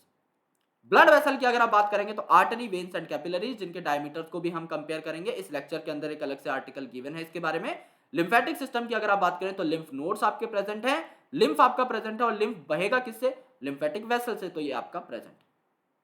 ये सारी चीजें आपको अभी समझनी नहीं थी, सिर्फ इनका नाम अगर ध्यान रख सकते हो वेल एंड गुड, अदरवाइज सारी चीजें याद हो ही जाएंगी। आने वाली स्लाइड्स में सब कुछ मौजूद है, अभी हमने जस्ट स्टार्ट किए हैं चीजें, अभी हम इसका पूरा डिटेल्ड डिस्क्रिप्शन लेंगे। तो ब्लड वस्कुलर सिस्टम में क्या क्या है पहले तो ये देखो। ब्लड वस्कुलर सिस्टम में सबसे पहली चीज है ब्लड, क्योंकि तीन चीजें हमें पढ़नी है ब्लड वस्कुलर सिस्टम में। पहली तो आपकी मोटर, यानी कि आप हार्ट के बारे में पढ़ोगे। दूसरा हार्ट के जो पाइप्स है, मोटर के पाइप्स, यानी कि ब्लड वेसल्स के बारे में पढ़ोगे। और तीसरा बहाना क्या है इन वेसल्स में से, यानी खुद ब्लड के बारे में पढ़ोगे। तो सबसे पहले हम किसको कंसिडरेशन में ले रहे हैं, ब्लड को। जब हमने टिश्यूज के बारे में पढ़ा था तब हमने देखा ब्लड जो है एक स्पेशलाइज्ड कनेक्टिव टिश्यू है, it is a connective tissue that is for sure, लेकिन ये स्पेशलाइज्ड है। क्यों? क्योंकि इसकी फ्लूइड मैट्रिक्स यहां पर प्रेजेंट है। इट इज स्पेशलाइज्ड क्योंकि फ्लूइड मैट्रिक्स है, ये बह सकता है, ऐसा टिश्यू है ये। ओके, क्योंकि इसके अंदर फाइबर्स नहीं प्रेजेंट होते। देन इसके अंदर प्लाज्मा है which is majorly water and some proteins, और इसके अंदर फॉर्म्ड एलिमेंट्स भी प्रेजेंट हैं, यानी कि अलग अलग टाइप के सेल्स प्रेजेंट है जो कि आपको यहां पर देखने। तो आपका जो ब्लड है इसके अंदर काफी सारी चीजें। सबसे पहली चीज है प्लाज्मा, जो कि 55% ऑफ द कंटेंट यहां पर तैयार करती है। 55% कंटेंट आपका प्लाज्मा है, और बचा हुआ 100 में से 45% क्या है, आपका फॉर्म्ड एलिमेंट है। तो प्लाज्मा क्या है, आपका स्ट्रॉ कलर्ड है। स्ट्रॉ कलर्ड क्यों है? क्योंकि आरबीसी तो आपका यहां पर प्रेजेंट है फॉर्म्ड एलिमेंट्स में। तो आरबीसी आपका रेड कलर प्रोवाइड कर रहा था ना ब्लड को, तो रेड कलर वाला तो पार्ट है नहीं प्लाज्मा के अंदर। तो प्लाज्मा कैसा होता है, स्ट्रॉ कलर का होता है, यानी ये जो पेल येलो कलर की चीज आपको दिखाई दे रही है, लेजर पॉइंटर से दिखा देता हूं, ये जो पेल येलो कलर की चीज आपको बहती हुई दिखाई दे रही है ना, इसे आप स्ट्रॉ कलर बोलते हो। ये आपका क्या है, ये आपका प्लाज्मा है। तो प्लाज्मा आपका स्ट्रॉ कलर का विस्कस सा फ्लूइड होता है, यानी थोड़ा गाढ़ा गाढ़ा सा फ्लूइड होता है, विच इज स्लाइटली अल्कलाइन। इसका पीएच जो है ये 7.4 है, जिसको आप फिजियोलॉजिकल पीएच बोलते हो, जिसके ऊपर सारे के सारे आपके रिएक्शंस होते हैं। So it is physiological pH, right. Fluid तो ये होगा ही बिकॉज ब्लड खुद ही फ्लूइड कनेक्टिव टिश्यू। तो प्लाज्मा क्या है, आपका स्ट्रॉ कलर्ड यानी पेल येलो कलर का एक विस्कस सा लिक्विड। जबकि जो आपके फॉर्म्ड एलिमेंट्स है इसके अंदर सेल्स हैं, जैसे कि red blood cells, white blood cells and your platelets which are cell fragments. Platelets को आप सेल्स नहीं बोलते, इन्हें आप सेल फ्रेगमेंट बोलते हो। ये एक्चुअल सेल्स नहीं, ये सेल फ्रेगमेंट्स कहलाते हैं, राइट। तो इस प्लाज्मा में क्या क्या है, लेट्स टॉक अबाउट दैट। अगर आप कॉन्स्टिट्यूएंसी ऑफ प्लाज्मा को देखेंगे तो आपको पता लगेगी काफी सारी एक्साइटिंग बातें। प्लाज्मा में ज्यादातर पानी है, जो मैं हमेशा से कहता हूं 90 to 92% कंपोनेंट यहां पर क्या है, पानी है। क्यों? जो कि इसको बहाव दे सके। तो पानी एक तो यूनिवर्सल सॉल्वेंट है, इसमें सारी चीजें बहती है, इसी के अंदर सारी चीजें या तो सॉल्युबलाइज होती हैं या फिर सस्पेंडेड फॉर्म में प्रेजेंट होती हैं। और पानी का बहाव अच्छा खासा रहता है, तो इससे आप विटामिन, हॉर्मोन्स, एंजाइम्स, न्यूट्रिएंट्स, इन सबको ट्रेवल करा सकते हैं। इसके बाद जो 90 to 92% तो आपका प्लाज्मा वाटर है, बचा हुआ जो 6 से 8% है, ज्यादातर जो कंटेंट है, ये क्या है, प्रोटीन। और ये प्रोटीन 3 टाइप के होते हैं। पहला जो प्रोटीन है इट इज फाइब्रिनोजन। फाइब्रिनोजन मतलब, फाइब्रिनो का मतलब फाइब्रिन बनाने वाला, एंड जन का मतलब जनरेटिंग। तो ये फाइब्रिन बनाएगा। तो फाइब्रिन क्या करता है, ब्लड कोगुलेशन या ब्लड क्लॉटिंग करता है। जब भी आपको चोट लगती है, आपको एक लाल कलर का, डार्क रेडिश या ब्राउन कलर का कत्था जो है अपनी चोट पर लगा हुआ दिखाई दे जाता है। वहां पर क्या होते हैं, काफी फाइबर्स आते हैं और एक मैश लाइक स्ट्रक्चर बना लेते हैं। क्योंकि अगर आपकी स्किन कटी रही तो उसमें से ब्लड कंटिन्यूअसली फ्लो करता रहेगा, which will lead to the excessive blood loss. लेकिन उसके आप अगर ऊपर जाल बिछा देते हो इस प्रकार का, अगर आप एक नेटवर्क बना देते हो, अगर आप एक मैश बना देते हो, तो उसमें से चीजों का निकलना पॉसिबल नहीं हो पाता, और ब्लड के जो प्रोटीन से जो लॉस हो रहे होते हैं, या ब्लड जो बह करके बाहर आ रहा होता है, वो बाहर नहीं आ पाता। क्लॉट धीरे धीरे आपका ड्राई होता जाता है, सूख जाता है, एंड आपकी चोट जो है, आपका घाव जो है वो भर जाता है। तो फाइब्रिनोजन आपका ब्लड क्लॉटिंग में हेल्प करता है। ग्लोबुलिन, नाम ही है ग्लोबुलिन, तो ये ग्लोबुल लाइक यानी कि राउंड आपके प्रोटीन्स होते हैं। और इनमें सबसे इंपॉर्टेंट क्या है, एंटीबॉडीज यानी कि आपके इम्यूनोग्लोबुलिन्स। ओके, यहां पर कुछ स्पेसिफिक वाई शेप्ड इम्यूनोग्लोबुलिन्स भी देखने को मिलते हैं। इम्यूनोग्लोबुलिन्स जो कि इम्यूनिटी प्रोवाइड करते हैं। जब से कोविड आया है, आपने एंटीबॉडी का नाम पक्का ही सुन लिया होगा, कि जो भी लोग कोविड को झेल पाते हैं, उनका इम्यून सिस्टम अगर स्ट्रांग है, तो उनका इम्यून सिस्टम कुछ एंटीबॉडीज तैयार कर लेता है किसी भी पैथोजन के खिलाफ, चाहे कोई वायरस हो, चाहे कोई बैक्टीरिया हो, चाहे कोई हेलमिंथ हो, चाहे कोई फंगस हो। कोई भी अगर पैथोजन आपकी बॉडी पर अटैक करेगा, आपके पास वो ताकत होगी, आपके पास वो पोटेंशियल होगा कि आप जो है उसका सामना कर पाओ, just because of the weapons. तो आपके पास जो हथियार है, आपके पास जो वेपन है आपकी बॉडी में, वो क्या है, इम्यूनोग्लोबुलिन। तो इन्हें क्या कहा जाता है, defensive agent of your body भी कहा जाता है। यही आपको सुरक्षा प्रदान करते हैं। और एल्ब्यूमिन, एल्ब्यूमिन क्या करता है, एल्ब्यूमिन ऑस्मोटिक बैलेंस करता है। यानी अगर आपकी बॉडी में ऑस्मोटिक इम्बैलेंस है, राइट, सॉल्ट की कंसंट्रेशन चेंज हो गई है, तो एल्ब्यूमिन वहां पर आकर हेल्प करता है उनकी रेगुलेशन में, और अल्टीमेटली ये ब्लड प्रेशर को भी रेगुलेट करने में हेल्प करता है। इसके अलावा क्योंकि 6 से 8% आपके प्रोटीन हुए, 90 to 92% आपका वाटर हुआ, अभी भी आपका 1-2% कंटेंट बचता है, तो वो क्या है? आपके nutrients, glucose, amino acid, lipid जो कि आपने खाए हैं, कोलेस्ट्रॉल जो कि वहां पर प्रेजेंट रहता है। तो एनर्जी प्रोडक्शन और ग्रोथ में ये काम आते हैं, क्योंकि आपकी बॉडी को एनर्जी भी तो चाहिए, तो वो जो एनर्जी प्रोडक्शन है और जो ग्रोथ के लिए इंपॉर्टेंट न्यूट्रिएंट्स हैं, ये आपके ग्लूकोज वगैरह अमीनो एसिड से आएंगे। They are always in transit, यानी कि ये आपकी बॉडी में जैसे ही ब्लड में एब्जॉर्ब होते हैं, ये पहुंचा दिए जाते हैं प्लाज्मा तक भी। ओके, तो जैसे ही आप खाना खाएंगे हमेशा ट्रांजिट में रहते हैं, आते जाते रहते हैं। इसके अलावा इनऑर्गेनिक आयंस प्रेजेंट रहते हैं, जैसे कि सोडियम है, पोटेशियम है, मैग्नीशियम है, क्लोरीन है, कैल्शियम है, बाइकार्बोनेट है। इस प्रकार के पॉजिटिव नेगेटिव आयंस जो कि ऑस्मोटिक बैलेंस में हेल्प करते हैं, ऑस्मोटिक बैलेंस में हेल्प करते हैं। कैल्शियम जो है इसको आप क्लॉटिंग फैक्टर भी बोलते हैं, क्योंकि कैल्शियम जो है, calcium is blood clotting factor 4, blood clotting factor 4, fourth number का जो आपका क्लॉटिंग फैक्टर है वो कैल्शियम है। तो कैल्शियम के बिना ब्लड क्लॉटिंग नहीं हो सकती, इट इज वेरी इंपॉर्टेंट। और मसल कॉन्ट्रैक्शन में भी आपके कैल्शियम का इंपॉर्टेंट रोल होता है। सार्कोप्लाज्मिक रेटिकुलम के अंदर कैल्शियम जो है आपके पड़े हुए रहते हैं। तो मसल कॉन्ट्रैक्शन के दौरान भी आप लोकोमोशन एंड मूवमेंट में पढ़ेंगे कि कैल्शियम का कितना बड़ा रोल है। सिमिलरली अगर आप सोडियम की बात करें, पोटेशियम की बात करें, क्लोरीन की बात करें, तो ये आपके ऑस्मोटिक बैलेंस में, कैटायन एनायन बैलेंस में हेल्प करते हैं। क्योंकि बॉडी के सबसे अबंडेंट कैटायन कौन है सेल्स के अंदर? सोडियम और पोटेशियम। और सबसे अबंडेंट एनायन कौन से हैं? क्लोरीन वगैरह। तो ये आपके क्या करते हैं? ऑस्मोलैरिटी मेंटेन करने के लिए, समझ लो कि बाहर ज्यादा पॉजिटिव चार्ज की जरूरत है, सोडियम बाहर चले जाएंगे। ओके, अंदर बहुत ज्यादा पॉजिटिव चार्ज की जरूरत है, सोडियम पोटेशियम अंदर आ जाएंगे। इस हिसाब से ये मेंटेन करते हैं आपके चार्ज को और ऑस्मोलैरिटी को। इसके साथ साथ गैसेस भी प्रेजेंट हो सकती हैं, छोटे छोटे मॉलिक्यूल, जैसे कि कार्बन डाइऑक्साइड, ऑक्सीजन, नाइट्रोजन, जो कि ट्रांसपोर्ट की जा रही है। ट्रांसपोर्ट का मतलब सिर्फ पहुंचाना नहीं होता, ट्रांसपोर्ट का मतलब वापस लेकर आना भी होता है। तो ऑक्सीजन को समझ लो टिश्यू तक पहुंचा रहा है, तो प्लाज्मा जो है CO2 को वहां से रिमूव भी कर सकता है। ओके, तो यहां पर आपने देखा, एक बार रिवाइज कर लेते हैं कि प्लाज्मा के अंदर 90 to 92% आपका वाटर है, 6 से 8% प्रोटीन है। 3 प्रकार के प्रोटीन देखने को मिले। पहले आपके फाइब्रिनोजन जो कि फाइब्रिन बनाएंगे, यानी ब्लड क्लॉटिंग में हेल्प करेंगे। दूसरे ग्लोबुलिन, जिनका स्पेसिफिक एग्जांपल यहां पर लिया गया है इम्यूनोग्लोबुलिन, जो कि डिफेंसिव एजेंट्स होते हैं, जो कि आपको एंटीबॉडी के फॉर्म में देखने को मिलते हैं, यानी एंटीबॉडी आपके प्लाज्मा में मिलती है। इसीलिए आपको बोला भी जा रहा है, देखो लिंक करके पढ़ोगे तो मजा आएगा। इसीलिए आपको बोला जा रहा है कोविड में कि प्लाज्मा डोनेट करो, प्लाज्मा डोनेट करो, राइट? क्योंकि जो लोग कोविड से फाइट कर चुके हैं उनके प्लाज्मा में एंटीबॉडी मिलेगी, तो आप उन एंटीबॉडीज को सेपरेट कर सकते हो वाया केमिकल प्रोसेसेस, और आप किसी जरूरतमंद को जो कोविड से जूझ रहा है उसे दे सकते हो, जिससे वो भी कोविड से लड़ पाए। तो प्लाज्मा क्यों डोनेशन मांगी जा रही है पता चल रहा है, क्योंकि इसी के अंदर एंटीबॉडीज प्रेजेंट है। और तीसरे हैं एल्बुमिन, जो कि आपके ऑस्मोटिक बैलेंस में हेल्प करते हैं। तो यहां पर देखो, प्लाज्मा के अंदर जो है, इसके अलावा क्लॉटिंग फैक्टर्स भी आपको देखने को मिलते हैं जो ब्लड क्लॉटिंग में हेल्प करते हैं। तो there are several critical proteins जो कि आपके ब्लड क्लॉटिंग में हेल्प करेंगे, but they are in the inactive form. ये आपके इनएक्टिव फॉर्म में रहते हैं, इन्हें एक्टिवेट करना पड़ता है। जब भी चोट लगती है आपको तभी कत्था बनता है, नॉर्मल बेवजह कत्था नहीं बनता, नॉर्मल बेवजह क्लॉट नहीं बनता, ब्लड कोagulation नहीं होती। सो आपको पहले कुछ ट्रिगर करना पड़ेगा, कुछ स्टिमुलस देना पड़ेगा कि हाँ यार चोट लगी है, तभी वहां पर जो इनएक्टिव मॉलिक्यूल्स है जाएंगे, एक्टिवेट होंगे एंड फर्दर वहां पर क्लॉट बन जाएगा। अगर आप प्लाज्मा से क्लॉटिंग फैक्टर निकाल दो तो इसे आप सीरम बोलते हो। ओके, प्लाज्मा से क्लॉटिंग फैक्टर निकाल दो तो सीरम बोलते हो।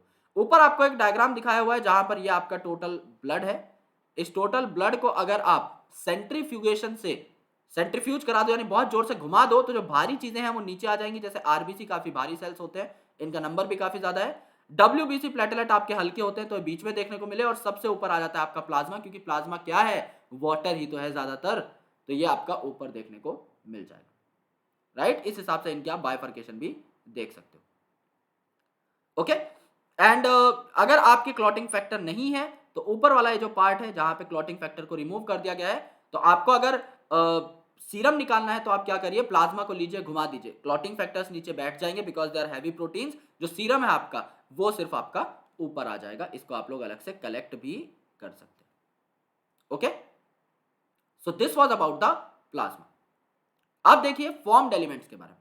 फॉर्म्ड एलिमेंट में तीन खास चीजें हैं। पहला रेड ब्लड सेल। रेड क्यों है? क्योंकि यहां पर हीमोग्लोबिन प्रेजेंट है which is an iron containing pigment, जो कि ऑक्सीजन को ट्रांसपोर्ट कर रहा था। ऑक्सीजन का व्हीकल कौन था? ऑक्सीजन की गाड़ी कौन थी जो कि ऑक्सीजन को लेकर जा रहा था from alveoli to the organs? वो आपका हीमोग्लोबिन था।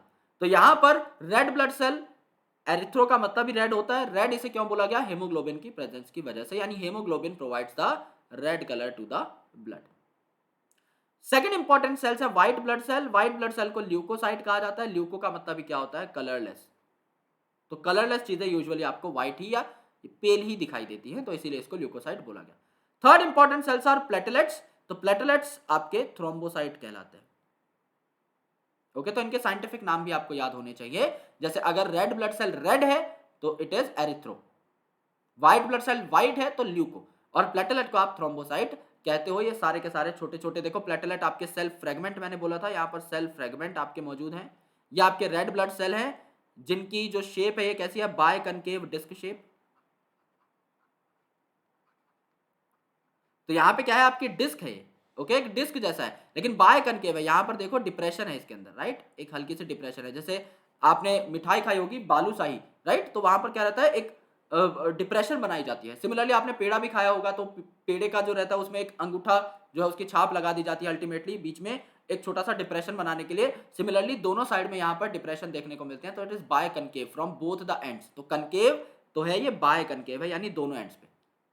ओके, व्हाइट ब्लड सेल्स है, यहाँ पर आपको राउंड स्ट्रक्चर इनका देखने को मिल सकता है। इनके न्यूक्लियस की शेप अलग अलग हो सकती है depending upon white blood cells कैसे हैं, क्योंकि white blood cells there are variety of types.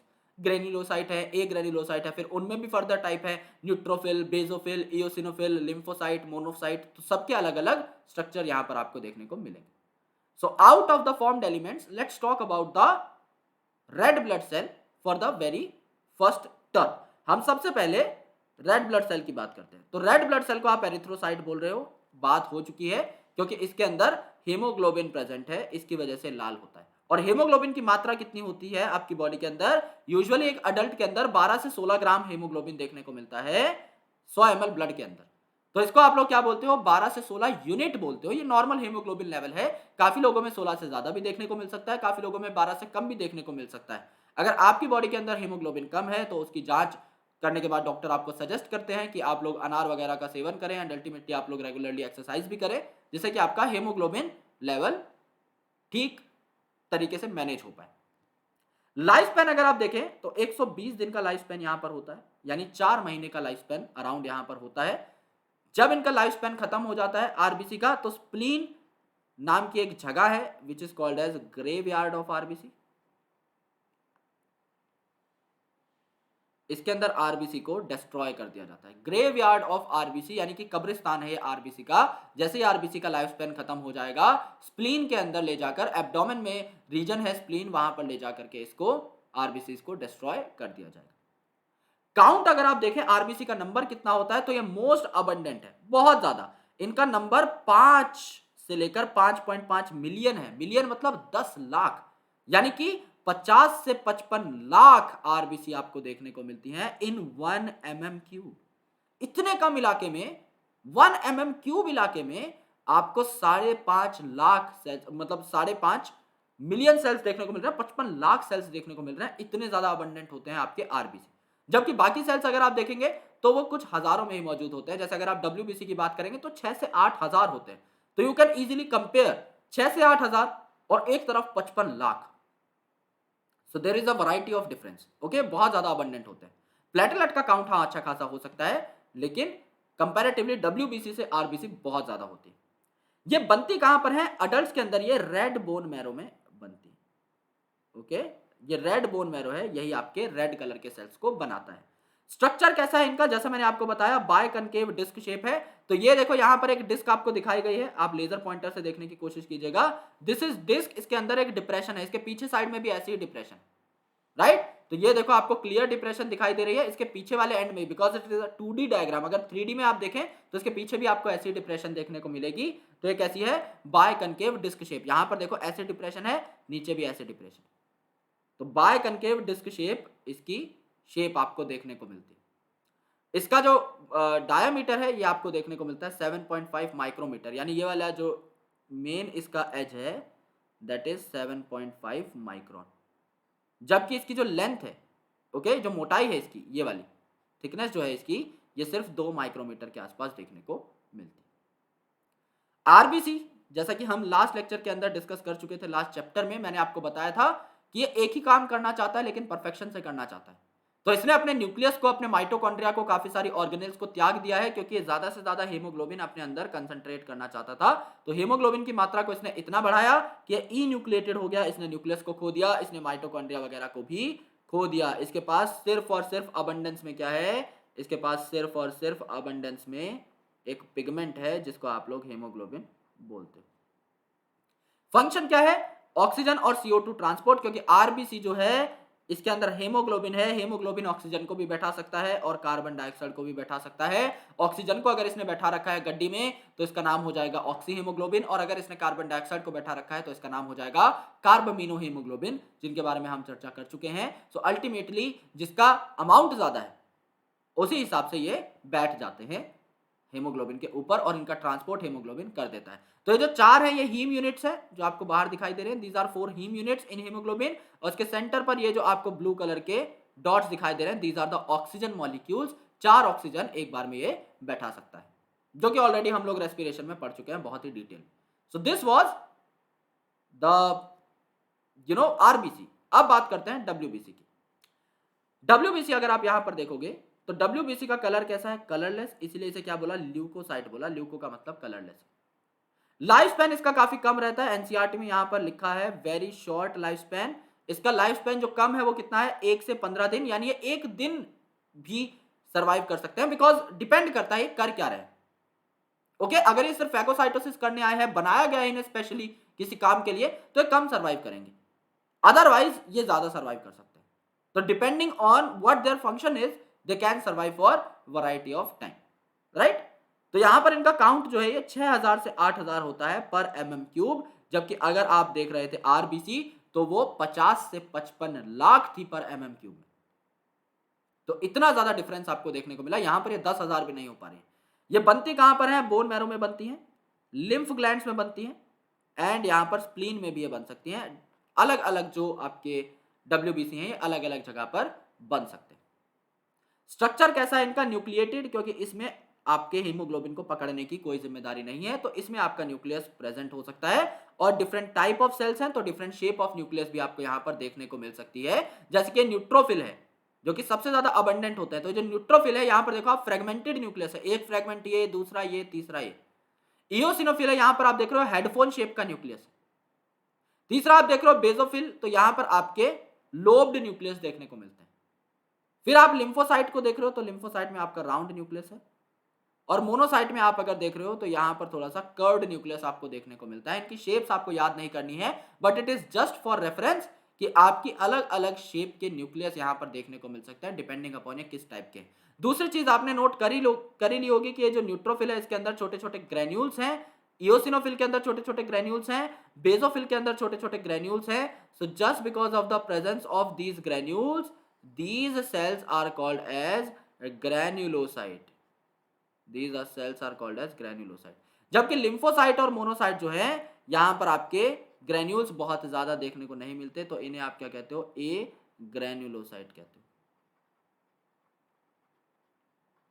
Okay, यहां पर ज्यादातर के अंदर आपको ग्रेन्यूल्स नहीं देखने को मिल सकते, तो इसको आप थोड़ा सा, क्योंकि फॉरेन बुक से उठाया गया डायग्राम है, इसको आप थोड़ा सा नजरअंदाज करें तो it's well and good. NCERT के अंदर जो लिम्फोसाइट और मोनोसाइट है उनके अंदर ग्रेन्यूल्स नहीं बनाकर दिखाए गए, तो आपको ये देखना है because these are agranulocyte in text of NCERT as well, तो आपको उसी हिसाब से याद करना है।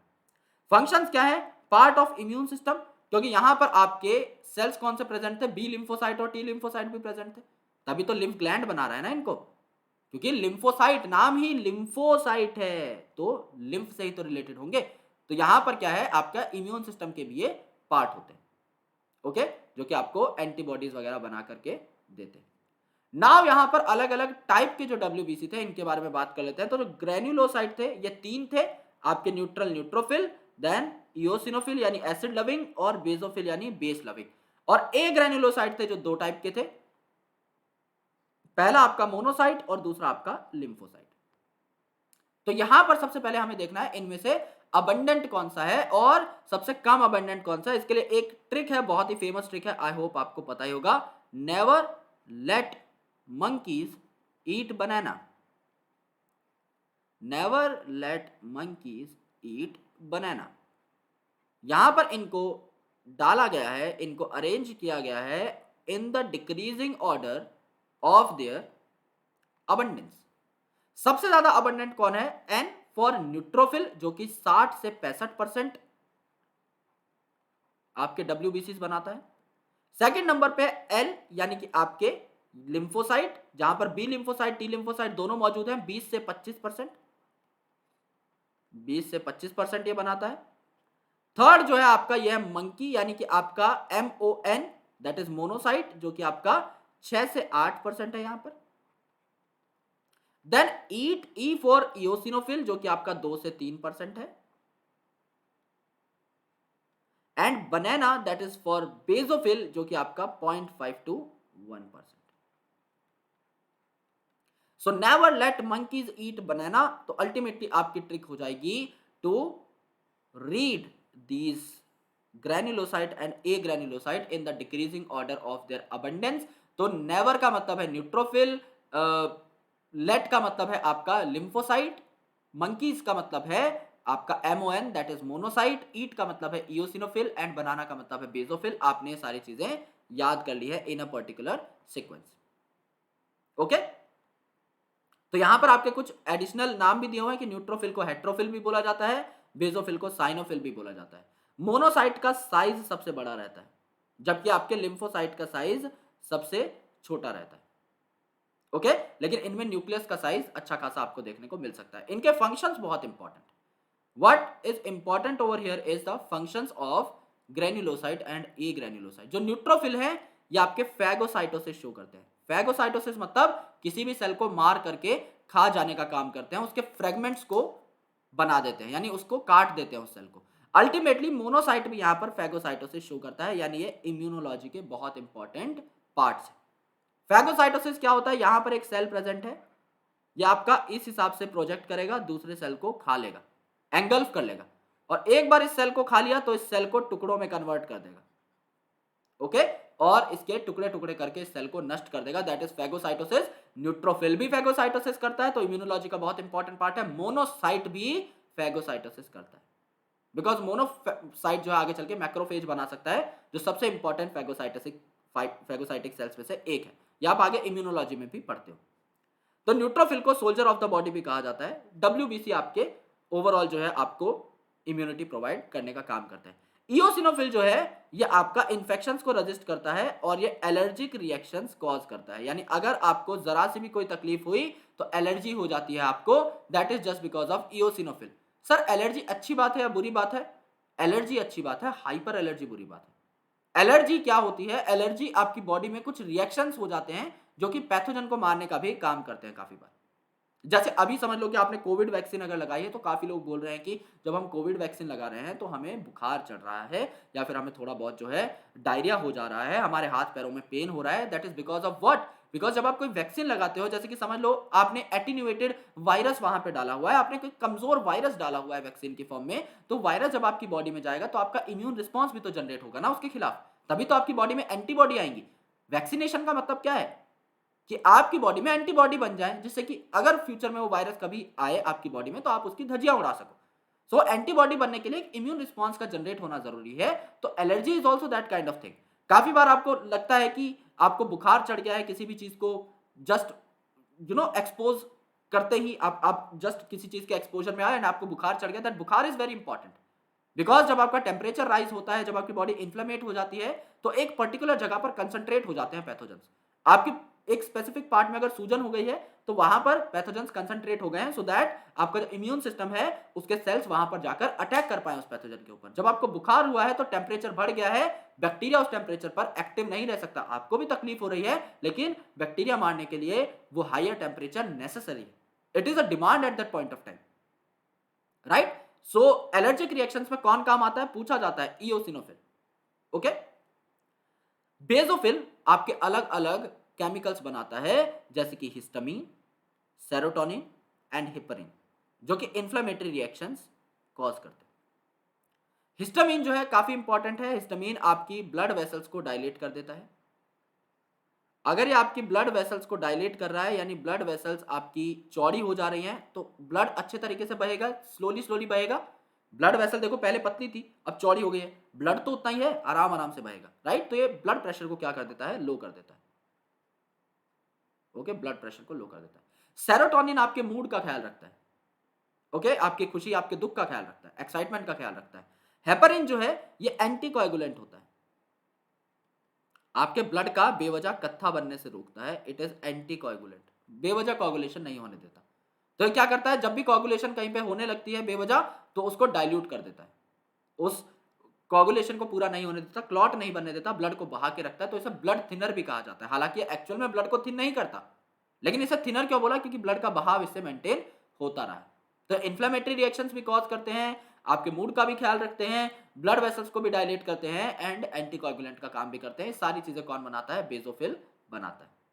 मोनोसाइट फैगोसाइटोसिस करता है, ये हमें पता ही है, हम देख चुके हैं। लिम्फोसाइट जो है, B lymphocyte and T lymphocyte, ये क्या करते हैं, ये आपके एंटीबॉडीज सिक्रीट करते हैं, खासकर बी लिम्फोसाइट। इसके जो प्लाज्मा सेल्स होते हैं, वे एंटीबॉडी बनाते हैं बाय प्लाज्मा सेल, ये मैं लिख भी देता हूं।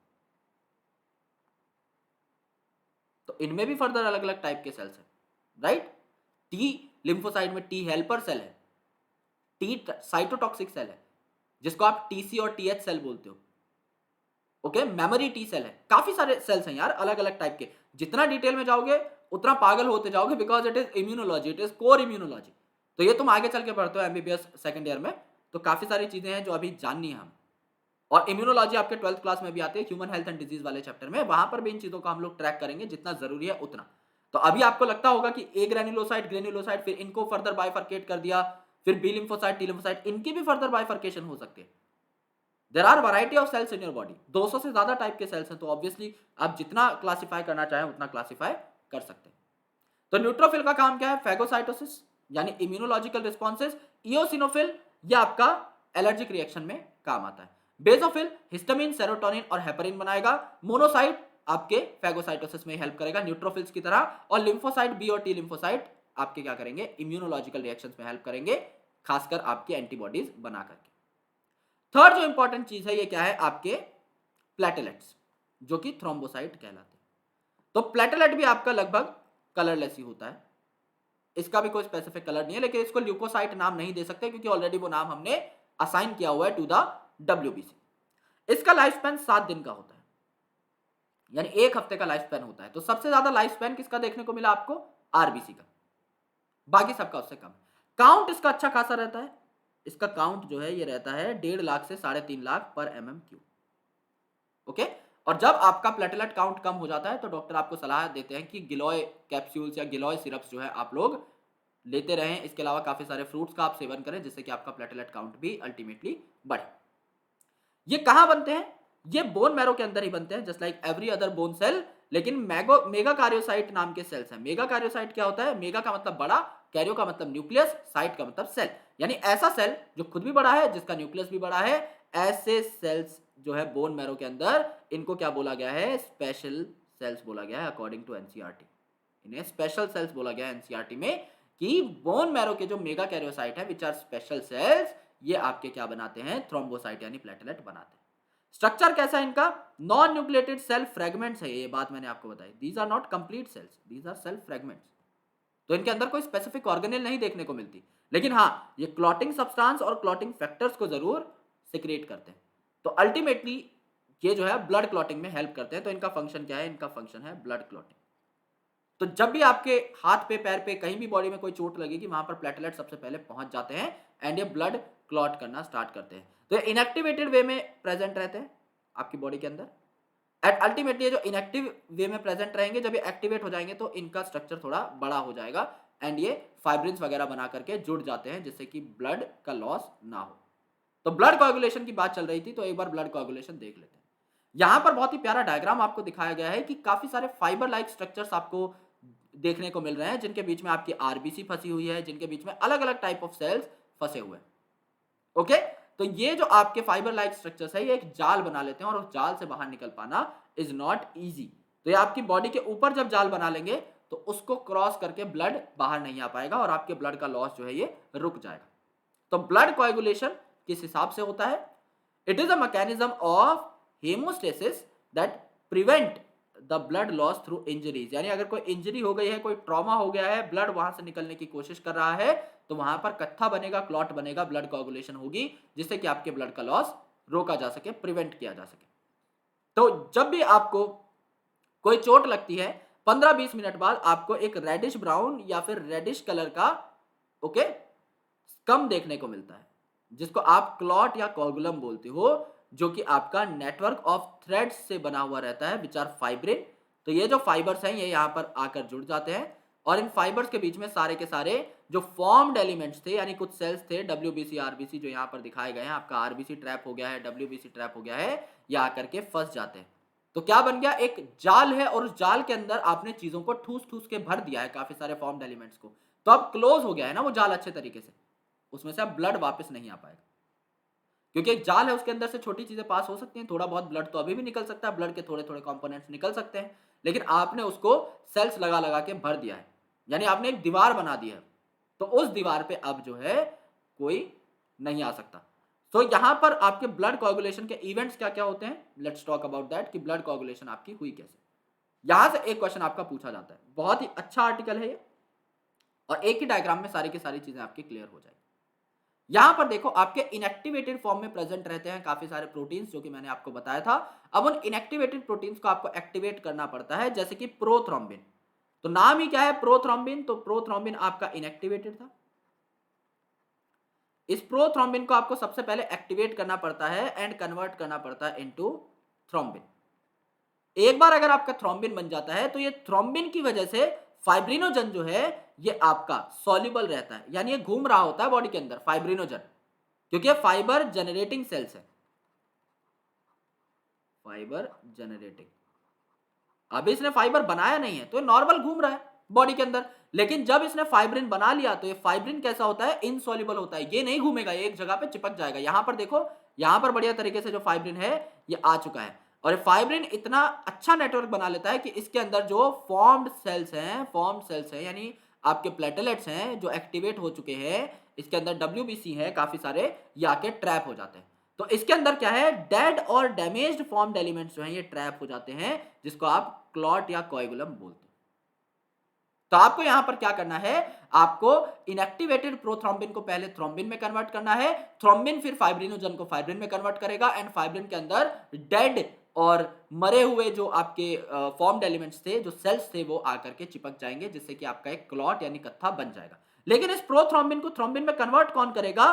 थ्रोम्बोकाइनेज नाम का एक कॉम्प्लेक्स, थ्रोम्बोकाइनेज नाम का एक कॉम्प्लेक्स, इसे आप प्रोथ्रोम्बिनेज एंजाइम भी बोलते हो। ये एंजाइम का एक कॉम्प्लेक्स है, काफी सारी यूनिट्स यहां पर एसोसिएटेड रहती हैं। तो जब ये प्रोथ्रोम्बिनेज नाम का कॉम्प्लेक्स आया है, एंजाइम आया है, तो ये कैल्शियम की प्रेजेंस में, कैल्शियम क्या था? क्लॉटिंग फैक्टर नंबर 4, ये यहां पर काम आ रहा था। कैल्शियम की प्रेजेंस में ये थ्रोम्बोकाइनेज एक्ट करता है और प्रोथ्रोम्बिन को थ्रोम्बिन में कन्वर्ट कर देता है। और ये थ्रोम्बोकाइनेज कहां से बना? थ्रोम्बोप्लास्टिन से बना।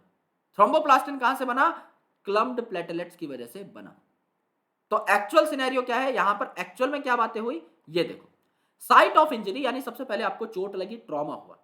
जब चोट लगी तो प्लेटलेट एक्टिवेट हो गए और उस टिश्यू के पास आ गए।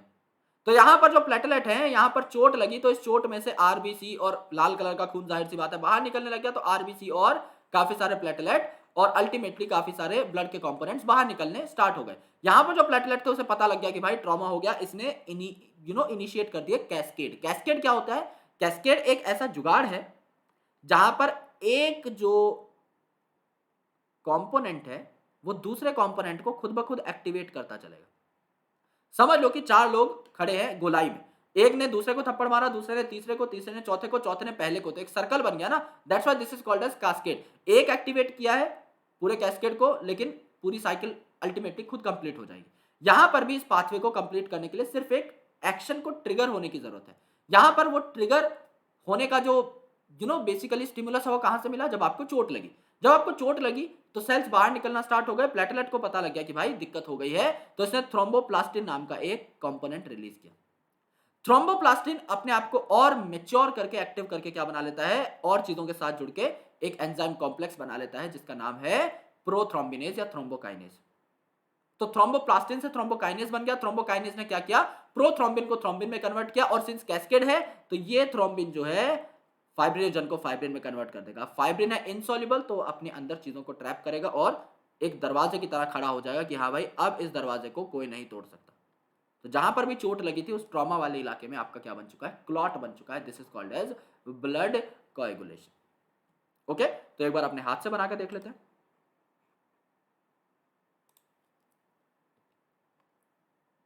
चोट लगी,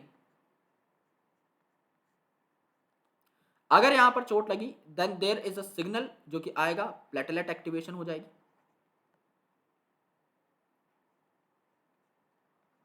प्लेटलेट एक्टिवेशन हो जाएगी। अगर प्लेटलेट एक्टिवेशन हो गई है मेरे दोस्त, तो ये जो प्लेटलेट एक्टिवेशन है इसकी वजह से आपका थ्रोम्बोप्लास्टिन रिलीज हो जाएगा। थ्रोम्बोप्लास्टिन नाम याद रखना, अभी थ्रोम्बोकाइनेज बनानी है। थ्रोम्बोप्लास्टिन जो है फिर ये थ्रोम्बोकाइनेज एंजाइम बनाएगा, ये थ्रोम्बोकाइनेज एंजाइम बनाएगा।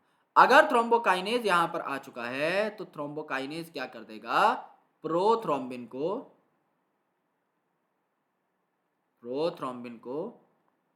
थ्रोम्बिन में कन्वर्ट कर देगा। प्रोथ्रोम्बिन को थ्रोम्बिन में कन्वर्ट कर देगा कैल्शियम की यूटिलाइजेशन से। That's why calcium is very important for blood clotting. ये जो थ्रोम्बिन था ये आगे चल के क्या कर देगा, सॉल्युबल फाइब्रिनोजन को किसमें कन्वर्ट कर देगा, फाइब्रिन में कन्वर्ट कर देगा।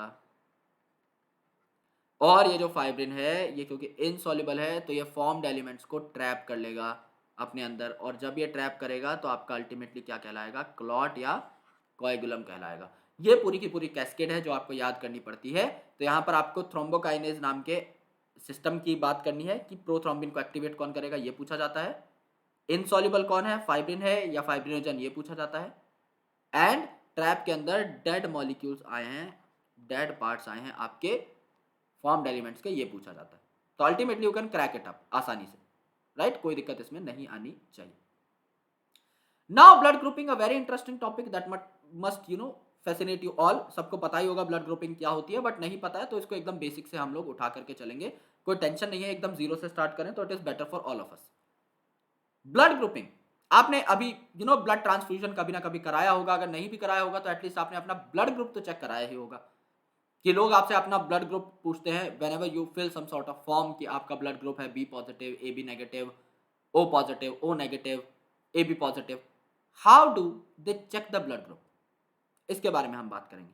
तो ब्लड ग्रुपिंग का जो सिस्टम है सबसे कॉमन सिस्टम, इसे लैंडस्टीनर नाम के एक साइंटिस्ट ने डेसिफर किया था for the very first time, जिनकी तस्वीर यहां पर लगी हुई है। तो एबीओ ब्लड ग्रुपिंग और आरएच ब्लड ग्रुपिंग हमें पढ़नी होती है। एबीओ ब्लड ग्रुपिंग, यहां पर तीन अलग अलग ब्लड ग्रुप्स के आपको नाम दिखाई दे रहे हैं। एबीओ ब्लड ग्रुपिंग में एक तो ए एंटीजन की बात हो रही है, एक बी एंटीजन की बात हो रही है, और एक आपके ओ की बात हो रही है। एंड आरएच ब्लड ग्रुपिंग भी आप यहां पर पढ़ेंगे कि ऑर्गेनिज्म या तो आरएच पॉजिटिव हो सकता है या आरएच नेगेटिव हो सकता है, डिपेंडिंग अपॉन उसके अंदर आरएच एंटीजन प्रेजेंट है कि नहीं। इससे पहले हमें यह जानना होगा कि एंटीजन क्या होता है और एंटीबॉडीज क्या होती है। So let's talk about that, क्योंकि डेफिनेशन बहुत इंपॉर्टेंट है। एंटीजन क्या है, एंटीजन क्या है, antigen is something that evokes N immune response. Antigen एक ऐसी चीज है जिसके खिलाफ इम्यून सिस्टम खड़ा हो जाए। समझ लो कि आपका कोई एंटीजन मेरे अंदर आ गया और मेरी बॉडी ने वो चीज पहले कभी देखी नहीं है, it is very new to me, तो मैं उसे किस प्रकार से ट्रीट करूंगा, एज अ फॉरेन पार्टिकल।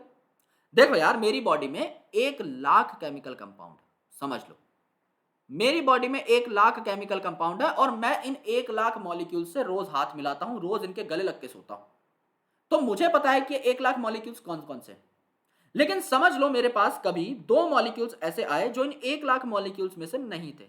तो अब मेरे लिए तो ये पीले वाले मॉलिक्यूल फॉरेन है ना, मेरे को तो ये अपने नहीं लग रहे, चाहे अब ये अच्छी चीज ही क्यों ना हो, मैं तो इसकी धज्जियां उड़ा के रहूंगा।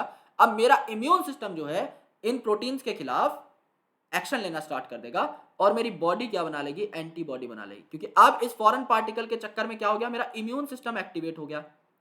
अगर मेरे भाई मेरा इम्यून सिस्टम एक्टिवेट हुआ है तो मेरा इम्यून सिस्टम क्या करेगा, एंटीबॉडी बना लेगा ना इस फॉरेन एंटीजन के खिलाफ, तो मैं इस फॉरेन एंटीजन की धज्जियां उड़ा दूंगा। सो एक एंटीजन क्या है, एक एंटीजन वो चीज है, एक एंटीजन वो केमिकल एंटिटी है जो कि इम्यून रिस्पॉन्स जनरेट करवा सके, और इम्यून रिस्पॉन्स जो जनरेट होगा वो किस फॉर्म में होगा, एंटीबॉडी की फॉर्म में। एंटीबॉडी क्या है, the response generated, the response generated. Okay, अब इस चीज को थोड़ा डिटेल में समझते हैं। अब शायद ये बात नहीं समझ में आई हो, वैसे आगे होगी, बट स्टिल मैं सोच रहा हूं कि नहीं समझ में आई, क्योंकि इसको जितना अच्छे से समझेंगे उतना हमें आगे फायदा होगा हर कंसेप्ट में। ये मेरी बॉडी है और ये मेरी बॉडी का एक सेल है। इस बॉडी के सेल के ऊपर, सिंस समझ लो मेरा ब्लड ग्रुप ए है, तो ए ब्लड ग्रुप है, तो मेरे पास जो एंटीजन है वो क्या है, ए है। ओके, मेरा ब्लड ग्रुप ए है, तो ये सारे जो एंटीजन हैं ये ए वाले हैं, येलो कलर के। और अब समझ लो मेरे पास एक बंदा आता है अपना ब्लड लेके, मुझे समझ लो ब्लड की जरूरत है, छोटा सा एक्सीडेंट हो गया, तो यहां पर क्या हुआ, मेरे पास एक दूसरा बंदा आता है ब्लड लेके कि भैया मेरा ब्लड ले लो। तो पहले हमें जांच करनी पड़ेगी कि भैया तुम्हारा ब्लड ग्रुप है क्या। ऐसे ही कोई भी किसी को भी ब्लड नहीं दे सकता, क्योंकि वो जो बंदा था उसका ब्लड ग्रुप क्या निकला, उसका ब्लड ग्रुप निकला बी। तो यहां पर जो आपके एंटीजन है वो है बी टाइप के। अब मेरी बॉडी ने ये सफेद कलर के एंटीजन कभी जिंदगी में नहीं देखे, ये मेरे लिए क्या हो गया, फॉरेन हो गया। तो अगर मेरे अंदर आप इस ऑर्गेनिज्म का खून बिना देखे बिना सोचे डाल भी दोगे, तो मेरी बॉडी क्या करेगी, मेरी बॉडी एंटीबॉडी बना लेगी। उन एंटीबॉडी का नाम क्या है, एंटी बी, क्योंकि ये बी के खिलाफ बनी है। एंटी का मतलब क्या होता है, अपोजिट, ये बी के खिलाफ बनी है। तो मेरी बॉडी में अगर ये थोड़ा बहुत भी बी का खून आया होगा तो इसकी धज्जियां उड़ा के रख देंगी मेरी एंटीबॉडी, इन आरबीसी को किल कर देंगी, इन आरबीसी को किल कर देंगी, और इन आरबीसी की क्या हो जाएगी, क्लंपिंग हो जाएगी। क्लंपिंग मतलब डिस्ट्रक्शन ऑफ आरबीसी, क्योंकि मुझे दूसरे का ब्लड जो है रास नहीं आया। लेकिन अगर कोई इंडिविजुअल है उसका ब्लड ग्रुप भी ए है, तो उसके ऊपर भी सेम इसी प्रकार की ट्रायंगुलर टोपियां बनी होंगी येलो कलर की, और इसने मुझे ब्लड दिया, तो मेरा जो सिस्टम है वो बोलेगा यार ये तो अपना ही आदमी है, देखो अपने जैसा ही दिख रहा है, ये मेरे लिए फॉरेन नहीं है, ये तो अपना खून है। तो ये क्या करेगा, इसको एक्सेप्ट कर लेगा। बात समझ में आई? यानी मैं हर उस चीज को अपोज करता हूं जो मैंने कभी देखी नहीं है अपनी बॉडी के अंदर। हर वो चीज जो मेरे लिए नई है वो फॉरेन पार्टिकल की तरह ट्रीट होगी, और मेरा तो इवोक हो जाएगा इम्यून रिस्पॉन्स, और मैं फिर गुस्से में मार मोड़ दूंगा एंटीबॉडी बना के। ऐसा हमारा सिस्टम। ओके, दैट्स व्हाई आपको सबसे पहले जज करना पड़ता है कि आप किसी का ब्लड ले सकते हो कि नहीं। इसीलिए पहले कंपैटिबिलिटी टेस्ट होते हैं, ब्लड ग्रुप मैचिंग होती है। ऐसे ही आप किसी की किडनी भी नहीं डलवा सकते, राइट? किसी का भी ऑर्गन नहीं ले सकते। तो ग्राफ्ट जो है वो most of the time reject हो जाता है बिकॉज प्रॉपर टेस्टिंग नहीं होती। तो अब जो है डॉक्टर्स काफी अच्छी खासी टेस्टिंग करते हैं। सबसे पहले चेक करते हैं कि ब्लड ग्रुप कंपैटिबिलिटी है कि नहीं। अगर किसी रिलेटेड ऑर्गेनिज्म का, यानी बिल्कुल आपके एकदम जो सेम उसमें आ रहा है, लीनिएज में आपका कोई सगा संबंधी है, तो उनकी सबसे पहले जो है ऑर्गन की डिमांड की जाती है कि अगर भाई आप दे सकते हो तो वेल एंड गुड, क्योंकि आपका ऑर्गन रिजेक्ट नहीं होगा। ओके, चलो, तो यहां पर एंटीजन एंटीबॉडी समझ में आ गया होगा। अभी तो बहुत डिटेल में समझेंगे, बट एक बेसिक बात हमें यहां पर पता करनी थी सिर्फ। अब देखो टाइप ए ब्लड ग्रुप है, तो टाइप ए ब्लड ग्रुप पे क्या है, ये हरे कलर के ट्रायंगुलर स्ट्रक्चर्स बने हैं, यानी ये ए एंटीजन है। तो ए ब्लड ग्रुप के ऊपर ए एंटीजन होगी। बात समझ में आ गई? ए एंटीजन होगी। इसने बी को कभी नहीं देखा, तो इसके अंदर एंटीबॉडी कौन सी होगी, बी को आते ही मार देगा ना भाई ये, तो इसके अंदर एंटीबॉडी कौन सी होगी, एंटी बी। सिमिलरली देखो यहां पर बी ब्लड ग्रुप है, तो बी ब्लड ग्रुप में एंटीजन कैसा होगा, एंटीजन आपका बी है, एंटीजन बी है। लेकिन इसने ये हरे वाले को कभी नहीं देखा, तो इसके अंदर एंटीबॉडी कौन सी हो गई, एंटीजन ए के लिए, यहां पे एंटीजन ए के लिए एंटीबॉडी हो गई। Similarly blood group A B के अंदर हरा भी है नीला भी है, तो इसको ये वाला भी ब्लड दे सकता है, क्योंकि इस वाले ने हरा भी देखा हुआ है ए बी वाले ने, और इसको ये वाला भी ब्लड दे सकता है, इसने नीला भी देखा हुआ है। इसके लिए दोनों ही फॉरेन नहीं है, तो इसके अंदर कोई खास एंटीबॉडीज नहीं होती, ये दोनों को एक्सेप्ट कर लेगा। ओ जो है इसके ऊपर कोई एंटीजन नहीं है, कोई एंटीजन नहीं है, यानी ना इसने नीला देखा हुआ है ना इसने हरा देखा हुआ है, दोनों दोगे दोनों नहीं ले पाएगा। तो इसके अंदर दोनों की एंटीबॉडी है, ना ये एंटीजन ए को लेता तो एंटीबॉडी ए है, ना ये एंटीजन बी को लेता तो एंटीबॉडी बी। ये बात है राइट। इसको थोड़ा डिटेल में समझते हैं। तो पहले जो ब्लड ग्रुपिंग सिस्टम है, यह है एबीओ ब्लड ग्रुपिंग सिस्टम, जहां पर हम ए बी और ओ ब्लड ग्रुप की बात करते हैं। तो यहां पर देखो, अगर एंटीजन ए है तो ये ब्लड ग्रुप कौन सा हुआ? अगर एंटीजन ए है तो ब्लड ग्रुप हो गया ए। अगर ये ए ब्लड ग्रुप है जिसमें स्काई ब्लू कलर के डॉट्स लगे हुए हैं, तो इसने इस पर्पल वाले को कभी नहीं देखा जिंदगी में, तो इसमें एंटीबॉडी बी है, एंटी बी, यानी ये बी नहीं लेगा, यानी ये बी नहीं लेगा। क्यों? क्योंकि उसके खिलाफ इसमें एंटीबॉडीज बनी हुई है। अगर बी आया तो झटपट उसके ऊपर अटैक कर देगा। अब सिमिलरली आपका एंटीजन बी है तो ये ब्लड ग्रुप तो हो गया बी, क्योंकि एंटीजन बी है। इसने स्काई ब्लू वाले कभी नहीं देखे, तो अगर स्काई ब्लू वाले आने की कोशिश करेंगे तो उसके लिए एंटीबॉडीज बनाकर रखी हुई हैं, धज्जियां उड़ा देगा, राइट। तो ये ए नहीं लेगा, ए नहीं लेगा। सिमिलरली यहां पर एंटीजन ए एंड बी है, दोनों एंटीजन है, ब्लड ग्रुप कौन सा हो गया? ए बी हो गया। बात समझ में आई? ब्लड ग्रुप ए बी हो गया।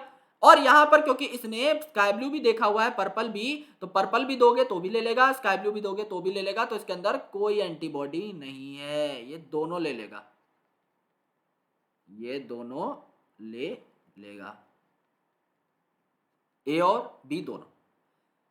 ये देखो यार, ओ के अंदर कोई एंटीजन नहीं है, तो ना इसने स्काई ब्लू देखा हुआ है ना इसने पर्पल देखा हुआ है, दोनों को आते ही सर पे मारेगा फेंक फेंक के एंटीबॉडी।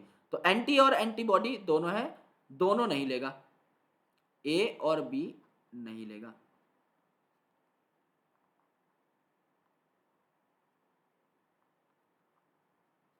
और यहां पर दोनों ले लेगा में ए और बी मेंशन कर देते हैं, ए एंड बी ले लेगा। ओके, ये आपकी टोटल बात हो जाती है।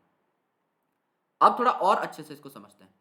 It is based on the presence और absence of two surface antigen. दो प्रकार के एंटीजन है जो कि यहां पर स्काई ब्लू और पर्पल से दिखाए हुए हैं, यानी ये ऐसे केमिकल हैं जो कि इम्यून रिस्पॉन्स जनरेट कर सकते हैं। तो इन एंटीजन का नाम है ए एंड बी। सिमिलरली इनके प्लाज्मा में होते हैं एंटीबॉडीज, इसीलिए हम प्लाज्मा डोनेशन मांग रहे हैं कोविड के लिए। प्लाज्मा में एंटीबॉडीज हो सकते हैं इनके खिलाफ। अगर ए के खिलाफ एंटीबॉडी है तो एंटी ए, और बी के खिलाफ एंटीबॉडी है तो एंटी बी। अब देखो कौन कौन सी चीज कहां पर प्रेजेंट रहेगी in the term of a table. Blood group अगर ए है तो एंटीजन कैसा है इसके ऊपर? एंटीजन इसके ऊपर ए है आरबीसी पे, तो इस प्रकार का ट्राइंगल मैं बना देता हूं कि आपका एंटीजन ट्राइंगल जैसा दिखता है। बी है ब्लड ग्रुप तो एंटीजन बी होगा, यहां पर गोला बना देता हूं मैं। एंटीजन ए बी है तो यहां पर ट्रायंगुलर भी होगा, आपका गोला भी होगा। और यहां पर आपका ओ है तो एंटीजन कोई नहीं होगा, तो यहां पर हम क्रॉस बना देते हैं। एंटीबॉडीज इन प्लाज्मा, मेरे भाई इस ट्राइंगल वाले ने इस गोले को कभी नहीं देखा है, तो गोला आएगा तो धज्जी उड़ा देगा ना, तो एंटी बी होगा यहां पर, ये बी को नहीं ले सकता। इस वाले ने सिर्फ गोले को देखा है, ट्राइंगल को नहीं देखा जिंदगी में, ट्राइंगल इसके लिए फॉरेन है, तो ट्राइंगल यानी ए ब्लड ग्रुप आएगा तो इसकी धज्जियां उड़ा देगा। ए और बी इसके अंदर दोनों प्रेजेंट थे ब्लड ग्रुप ए बी के अंदर, तो इसके अंदर कोई एंटीबॉडी नहीं है, दोनों को ले लेगा, ए एंड बी दोनों को ले लेगा, क्योंकि इसने अपनी जिंदगी में ट्राइंगल भी देख लिया है, गोला भी देख लिया है। यहां पर इसने ना ट्राइंगल देखा है ना गोला, तो अगर ट्राइंगल आएगा तो इसको भी मारेगा, गोला आएगा इसको भी मारेगा, सिंपल सी बात है। तो लॉजिक से समझेंगे सारी चीजें याद हो जाएगी। It can donate blood to, किस किस को यह ब्लड दे सकता है? अब ट्राइंगल वाला है तो एक तो ट्राइंगल वाले को दे सकता है क्योंकि उसने ट्राइंगल देखा हुआ है, तो ए को तो दे देगा। ए बी जो है इसका भी ए है ना, इसने भी ट्राइंगल देखा हुआ है, इसको भी ब्लड ये दे देगा। बी जो है मेरे भाई, बी क्या करेगा? सिर्फ गोले वाले को दे सकता है, तो एक तो बी में खुद गोला है और नीचे ए बी में भी गोला है, तो ये बी को दे सकता है और ए बी को दे सकता है। अब जो ए बी है जिसमें ट्राइंगल भी है और गोला भी है, सिर्फ ए बी को दे सकता है। क्यों सर? बी में भी तो गोला है, बी में गोला है मेरे भाई, ट्राइंगल तो नहीं है ना। ए बी के साथ ट्राइंगल भी तो मुफ्त जाएगा, तो आरबीसी के ऊपर अटैक वैसे हो जाएगा, और अगर आप ए को दोगे तो गोला मुफ्त जाएगा, तो बी वाले पे ऑटोमेटिकली अटैक हो जाएगा, डिस्ट्रक्ट तो हो ही जाएगी ना आरबीसी। इसलिए ए बी सिर्फ ए बी को दे सकता है। यहां पर ये वाला केस याद करना है अच्छे तरीके से, ओके। एंड ओ जो है ये किसी को भी दे सकता है, इसमें एंटीजन है ही नहीं, कोई प्रॉब्लम ही नहीं है, राइट। ये मस्त एकदम दे सकता है किसी को भी, यूनिवर्सल डोनर कहलाता है, क्योंकि इसमें कोई भी एंटीजन नहीं है, तो ये किसी को भी दे सकता है। एंटीजन ही नहीं है तो एंटीबॉडी किसके खिलाफ बनेगी? समझ रहे हो ना? देयर इज नो एंटीजन, किसी को भी दे सकता है। अब they can receive blood from which particular group. अब जो ए है ये खुद से तो ले ही सकता है, एक तो कंपेटिबल है, ओ से भी ले सकता है क्योंकि ओ तो यूनिवर्सल डोनर है, ओ तो यूनिवर्सल डोनर है, ये तो सबको दे सकता है बिकॉज इसमें एंटीजन नहीं है, यूनिवर्सल डोनर है, तो ये तो सबको दे ही सकता है। बी जो है ये किस किस से ले सकता है, ओ तो डोनर है, ये तो देगा ही देगा, और बी से भी ले सकता है। ए बी वाला है, ये ए से भी ले सकता है, बी से भी ले सकता है, ए बी से तो लेगा ही सेम ब्लड ग्रुप से, और ओ से भी ले सकता है क्योंकि यूनिवर्सल डोनर है। ओ सिर्फ ओ से ले सकता है। ओके, तो यहां पर ए बी जो है ये सबसे ले पा रहा है, ए से भी, बी से भी, ओ से भी और ए बी से भी। तो जो ए बी है ये क्या हो गया यहां पर, ए बी जो है ये यहां पर हो गया यूनिवर्सल एक्सेप्टर, ये कि सबसे ले पा रहा है यूनिवर्सल एक्सेप्टर, क्योंकि इसमें देखो ट्रायंगल भी है तो ए से भी ले लेगा, गोला भी है बी से भी ले लेगा, ट्रायंगल और गोला दोनों है ए बी से भी ले लेगा, और जिसके पास कोई एंटीजन नहीं है उससे तो ले ही लेगा यूनिवर्सल डोनर से। तो A B is the universal acceptor, सबसे ले सकता है, लेकिन O is the universal donor, सबको दे सकता है because it doesn't contain any antigen.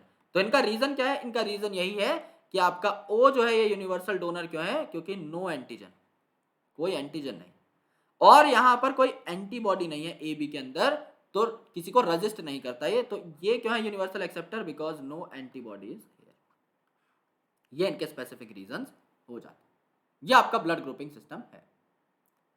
अब देखो यहां पर there are several conditions which you need to understand. Antigen A जो है इसके खिलाफ जो एंटीबॉडी बनेगी that is antibody B, antibody A sorry, and antigen B जो है इसके खिलाफ जो बनेगी that is anti B. So यहां पर अगर आप मिक्स कर देते हो ब्लड को, अलग अलग टाइप्स के ब्लड को, तो यहां पर क्लंपिंग हो जाती है, यानी एग्लूटिनेशन हो जाती है, आपके आरबीसी जो है क्लंप हो जाएंगे और अल्टीमेटली डिस्ट्रक्ट हो जाएंगे। ओके, बिकॉज यहां पर जो एंटीजन था इस पर एंटीबॉडीज आकर बाइंड कर जाएंगी कि हाँ भाई आ चुका है हमारा शिकार, और ये एंटीबॉडीज अलग अलग एंटीजन पर बाइंड करेंगी जिससे कि एक कॉम्प्लेक्स बन जाता है, ये इकट्ठी हो जाएंगी और पूल डाउन हो जाएंगी, so that they could be pool down, right, easily precipitate हो सकती हैं। सो इसीलिए इनको एग्लूटिनेट कर दिया जाता है और इनको डिस्ट्रक्ट कर दिया जाता है, इनको फिर भगा दिया जाता है बॉडी से। ओ ग्रुप जो है ये यूनिवर्सल डोनर है, सबको दे सकता है बिकॉज इसके अंदर कोई एंटीजन नहीं है। ए बी जो है यूनिवर्सल रेसिपिएंट या यूनिवर्सल एक्सेप्टर है क्योंकि इसके अंदर कोई एंटीबॉडी नहीं। ओके, सो ओ ग्रुप के पर्सन यूनिवर्सल डोनर कहलाते हैं और ए बी ग्रुप के पर्सन यूनिवर्सल रेसिपिएंट कहलाते हैं क्योंकि सबसे एक्सेप्ट कर सकते हैं। ये बात पहली हो गई थी। Okay, now the second important type of blood grouping system is RH blood grouping system. RH जो वर्ड है कहां से आया है, आरएच जो वर्ड है रीजस मंकी से आया है। ओके, सो रीजस मंकी के जो इनिशियल्स थे इनसे आरएच लिया गया है। तो रीजस मंकी के अंदर एक एंटीजन था, उसी प्रकार का एक एंटीजन जो है ये हमें अपनी आरबीसी पर भी देखने को मिला, यानी ए और बी एंटीजन तो हमारे ऊपर है, उसके अलावा आपको एक रीजस मंकी के एंटीजन से मिलता जुलता एंटीजन यहां पर देखने को मिला, जिसको आपने क्या बोल दिया, आरएच एंटीजन। अगर ये आरएच एंटीजन आपके आरबीसी के सरफेस पर प्रेजेंट है तो आप हो जाते हो आरएच पॉजिटिव, जो कि दुनिया के 80% से ज्यादा लोग हैं, और अगर आपकी बॉडी के ऊपर ये आरएच एंटीजन नहीं प्रेजेंट है तो आप हो जाते हो आरएच नेगेटिव, आरएच नेगेटिव, जो कि दुनिया के 20% के आसपास लोग हैं। ओके, तो 80% ऑफ जो ह्यूमन है ये आरएच पॉजिटिव है। आरएच पॉजिटिव का मतलब कि आपकी बॉडी के ऊपर ए बी एंटीजन के अलावा आरएच एंटीजन भी प्रेजेंट है, और आरएच नेगेटिव का मतलब आरएच एंटीजन आपकी बॉडी के ऊपर प्रेजेंट नहीं है। इसका क्या रोल है, आप जो अपने ब्लड ग्रुप्स लिखते हो कि आपका ब्लड ग्रुप है बी पॉजिटिव, बी पॉजिटिव का मतलब क्या है, बी का मतलब आपके पास एंटीजन बी है आपकी आरबीसी पे, और पॉजिटिव का मतलब है आपके पास आरएच एंटीजन बी। आप सिमिलरली लिखते हो आपका ब्लड ग्रुप है ओ नेगेटिव, ओ नेगेटिव का मतलब यहाँ पे एंटीजन तो कोई है ही नहीं, यहाँ पर ओ नेगेटिव मतलब जो आरएच एंटीजन था ये भी नहीं है। तो आप जो पूरा ब्लड ग्रुप का नाम लिखते हो B positive, A B positive, A B negative, B negative, A negative, A positive, O positive, O negative, सारे आरएच के साथ मिलाकर है ऑन द कॉम्बिनेटिव बेसिस। आप अकेले नहीं लिख सकते इसको ए बी ओ इस हिसाब से, तो आपको पॉजिटिव नेगेटिव साइन लगाने पड़ते हैं, that is based on the presence और एब्सेंस ऑफ आरएच एंटीजन। तो यहां पर देखो जो आरएच पॉजिटिव है इसके पास समझ लो एक ट्रायंगल शेप का एंटीजन है, तो ये मोहतरमा है, इनके पास भी ट्रायंगल एंटीजन होगा because she is also RH positive. लेकिन ये जो भाई साहब हैं, ये जो काका जी हैं, इनके पास कोई ऐसा एंटीजन नहीं है। तो अगर ये भैया इन दीदी को ब्लड देते हैं तो ये ब्लड चढ़ जाएगा। क्यों? क्योंकि इन दीदी ने पहले से ट्रायंगल देखा हुआ था, तो कोई एंटीबॉडी नहीं बनाई कि हाँ ये अपना ही माल है, अपना ही खून है।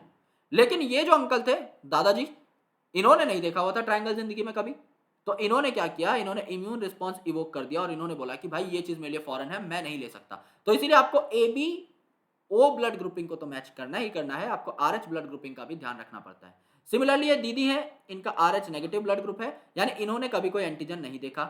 ये भैया हैं, इनके पास ट्रायंगल है, और ये दादाजी हैं, इनके पास कोई नहीं है एंटीजन।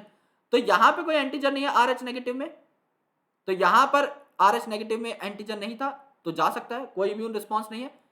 लेकिन हाँ, यहां पर देखो, यहां पर RH एंटीजन नहीं है, यहां पर RH एंटीजन है, फिर भी ब्लड ग्रुप जा सकता है। क्यों? क्योंकि मेरे भाई अगर यहां पे no antigen, if there is no antigen, antigen ही नहीं है, तो इम्यून रिस्पॉन्स कहां से आएगा? तो कोई एंटीबॉडी भी तो नहीं बनेगी ना इसके खिलाफ। तो ये दे सकता है, यानी RH नेगेटिव ब्लड दे सकता है RH पॉजिटिव को, लेकिन RH पॉजिटिव RH नेगेटिव को नहीं दे सकता। यहां पर इम्यून रिस्पॉन्स आएगा, क्योंकि RH पॉजिटिव मतलब एंटीजन है, एंटीजन है तो एंटीबॉडी बनेगी उसके खिलाफ। यहां पे एंटीजन ही नहीं है, तो एंटीबॉडी कैसे बनेगी? तो रिवर्स केस है, घुमाकर अगर पूछ लिया तो गलत होने की संभावना पूरी पूरी है, इसलिए डायग्राम ऐड किया गया है जिससे चीजें याद रह जाएं और बाकायदा रिवीजन के टाइम पे अच्छे तरीके से समझ में आ जाए। अब देखो, anti RH antibodies, okay, anti RH antibodies यानी ऐसी एंटीबॉडीज जो कि RH के भी खिलाफ, they are not naturally found, so RH negative person can receive RH positive blood only once, but it cause the development of anti RH antibodies in his blood। देखो, ABO blood group में अगर आप बात करो, तो अगर आप A blood group के हो और आप B वाले का ब्लड अगर ले रहे हो, तो आपकी बॉडी में नेचुरल B एंटीबॉडीज प्रेजेंट रहती हैं, तो आप B का ब्लड ग्रुप नहीं ले सकते। लेकिन जो एंटी RH एंटीबॉडीज हैं, नेचुरली नहीं पाई जाती, ये आपकी बॉडी में बनती हैं। तो समझ लो, मैं एक RH नेगेटिव इंसान, मेरे अंदर आपने RH पॉजिटिव ब्लड डाला, तो मुझे पता लग जाए कुछ नया आया है मेरी बॉडी में, तो एक बार तो मैं उस ब्लड को झेल जाऊंगा, लेकिन अगली बार बन जाएंगी मेरे में एंटीबॉडीज। तो अगली बार कोई RH पॉजिटिव ब्लड ग्रुप देगा तो मैं उसे क्लम्प कर दूंगा। सेकेंड ट्रांसफ्यूजन में एग्लूटिनेशन हो जाएगी, क्लम्पिंग हो जाएगी, मैं RBCs की धज्जियां उड़ा दूंगा। So therefore RH group should also be matched, इसीलिए आप चाहते हो कि एक बार भी ये प्रॉब्लम ना हो, इसीलिए आप ब्लड को हमेशा मैच करते हो ट्रांसफ्यूजन से पहले। एक बहुत ही अच्छा केस यहां पर देखने को मिलता है, very important case from examination point of view, जिसको आप कहते हो एरिथ्रोब्लास्टोसिस फेटालिस। एरिथ्रोब्लास्टोसिस फेटालिस में क्या है कि एक अगर फीमेल है जिसका खुद का ब्लड ग्रुप नेगेटिव है, यानी RH नेगेटिव, तो इसके पास एंटीजन नहीं है, और यहां पर बच्चा है, इसमें RH एंटीजन मौजूद है क्योंकि बच्चा RH पॉजिटिव है। तो अगर फीमेल आपकी नेगेटिव है और बच्चा पॉजिटिव है, तो डिलीवरी के टाइम पर क्या होता है, जब ये प्लेसेंटल कनेक्शन टूटता है, तो बच्चे का थोड़ा सा ब्लड जो है ना, मदर के साथ एक्सपोज हो जाता है। अगर थोड़ा सा positive blood at the time of delivery चला गया है मदर के अंदर, तो मदर को एक एक्सपोजर मिल गया है RH एंटीजन से, और मदर को लगेगा भाई ये तो फॉरेन चीज है, तो मदर क्या बना लेगी, एंटीबॉडी बना लेगी RH के खिलाफ। अगर सब्सिक्वेंट प्रेगनेंसी होती है, अगर अगली बार मदर में कोई RH पॉजिटिव बच्चा आता है, तो ऑलरेडी मदर के ब्लड के अंदर एंटीबॉडीज घूम रही हैं, तो वो बच्चे का क्या कर देती हैं, बहुत ही बुरा हाल कर देती हैं। और काफी बार ऐसे बच्चे जब पैदा होते हैं तो उन्हें जॉन्डिस, अनीमिया, काफी सारी इश्यूज देखने को मिलते हैं, उन्हें ब्लड की कमी रहती है, क्योंकि उनकी जो RBCs बन रही हैं उनको साथ साथ किल करता जा रहा है कौन, आपका मदर का ब्लड, क्योंकि उसके अंदर RH एंटीजन के लिए एंटीबॉडीज प्रेजेंट है। तो एरिथ्रोब्लास्टोसिस फेटालिस क्या है, इसे आप RH इनकम्पैटिबिलिटी भी कहते हैं, क्योंकि मां के गर्भ में जो बच्चा है वो पॉजिटिव है जबकि मां नेगेटिव है। सो RH नेगेटिव ब्लड जो है आपकी प्रेग्नेंट मदर का और RH पॉजिटिव ब्लड जो है फीटस का, ये इनकम्पैटिबल होते हैं, पॉजिटिव नेगेटिव एक दूसरे को बिल्कुल ही अपोजिट है, तो they are incompatible. So RH antigen do not get mixed with maternal blood, तो RH एंटीजन का एक्सपोजर नहीं होता मैटरनल ब्लड के साथ फर्स्ट प्रेगनेंसी में, क्योंकि प्लेसेंटा जो है इन दोनों चीजों को सेपरेट करके रखता है, एक बैरियर बना देता है इनके बीच में। लेकिन जब डिलीवरी का टाइम आएगा मेरे दोस्त, उस टाइम पर गड़बड़ हो सकती है। लेकिन जब फर्स्ट डिलीवरी का टाइम आएगा, जब बच्चे को आप बाहर निकाल रहे हो, जब पार्चुरेशन का टाइम है, तो आपका जो मैटरनल ब्लड है, माँ का ब्लड जो है, ये आपके RH पॉजिटिव ब्लड के साथ एक्सपोजर में आ जाता है at the time of delivery. तो क्या हो जाता है, मां के अंदर अब RH एंटीबॉडीज बनना स्टार्ट हो गई और वो RH एंटीबॉडीज क्या करेंगी, इस बच्चे के ऊपर अटैक करना स्टार्ट कर देंगे सब्सिक्वेंट जब सेकेंड प्रेगनेंसी होगी उस टाइम पे। Okay, so in case of her subsequent pregnancies, RH antibodies from mother leak into the fetal blood, that is RH positive, and destroy the fetal RBC। तो अगली बार क्या होता है, जो एंटीबॉडीज बनी है माँ के ब्लड के अंदर, ये फीटल आरबीसी को डिस्ट्रक्ट करने की कोशिश करती है, जिस वजह से जो फीटस है इसको एनीमिया हो जाता है, खून की कमी हो जाती है आरबीसी की कमी की वजह से, और जॉन्डिस भी हो जाता है। इसे आप कहते हैं एरिथ्रोब्लास्टोसिस फिटालिस। एरिथ्रो यानी कि आरबीसी, ब्लास्टोसिस यानी ब्लास्ट हो जा रही हैं, खत्म हो जा रही हैं, फिटालिस फीटस की, तो फीटस की आरबीसी को आपने ब्लास्ट कर दिया है, डिस्ट्रक्ट कर दिया है। ये केस आपका आरएच इनकम्पैटिबिलिटी का एक स्टैंडर्ड केस है। आरएच इनकम्पैटिबिलिटी का एक स्टैंडर्ड केस। ओके, सो मदर को इसके लिए क्या करना चाहिए, मदर को अपने अंदर जो आरएच एंटीबॉडीज बनी है इनको खत्म कर देना चाहिए। तो मदर क्या लेती है, anti RH antibody, anti RH antibody यानी ऐसी एंटीबॉडीज जो आरएच के भी खिलाफ काम करें, आरएच एंटीबॉडी के खिलाफ काम करें, यानी कुछ ऐसे केमिकल्स जो आरएच के खिलाफ बनी हुई एंटीबॉडी को डिस्ट्रक्ट कर दें। तो एंटीबॉडी मदर के अंदर खत्म हो जाएंगी तो बच्चे के अंदर भी नहीं जाएंगी, एंड अल्टीमेटली क्या हो जाएगा, बच्चा सेफ हो जाएगा। तो आप इसको प्रिवेंट भी कर सकते हो। So it can be avoided by administering the anti RH antibodies. वही आप आरएच एंटीबॉडीज को मारने के लिए कोई एंटी कंपोनेंट डाल दो, तो मदर के अंदर जो एंटीबॉडीज बनी थी वो खत्म हो जाएंगी।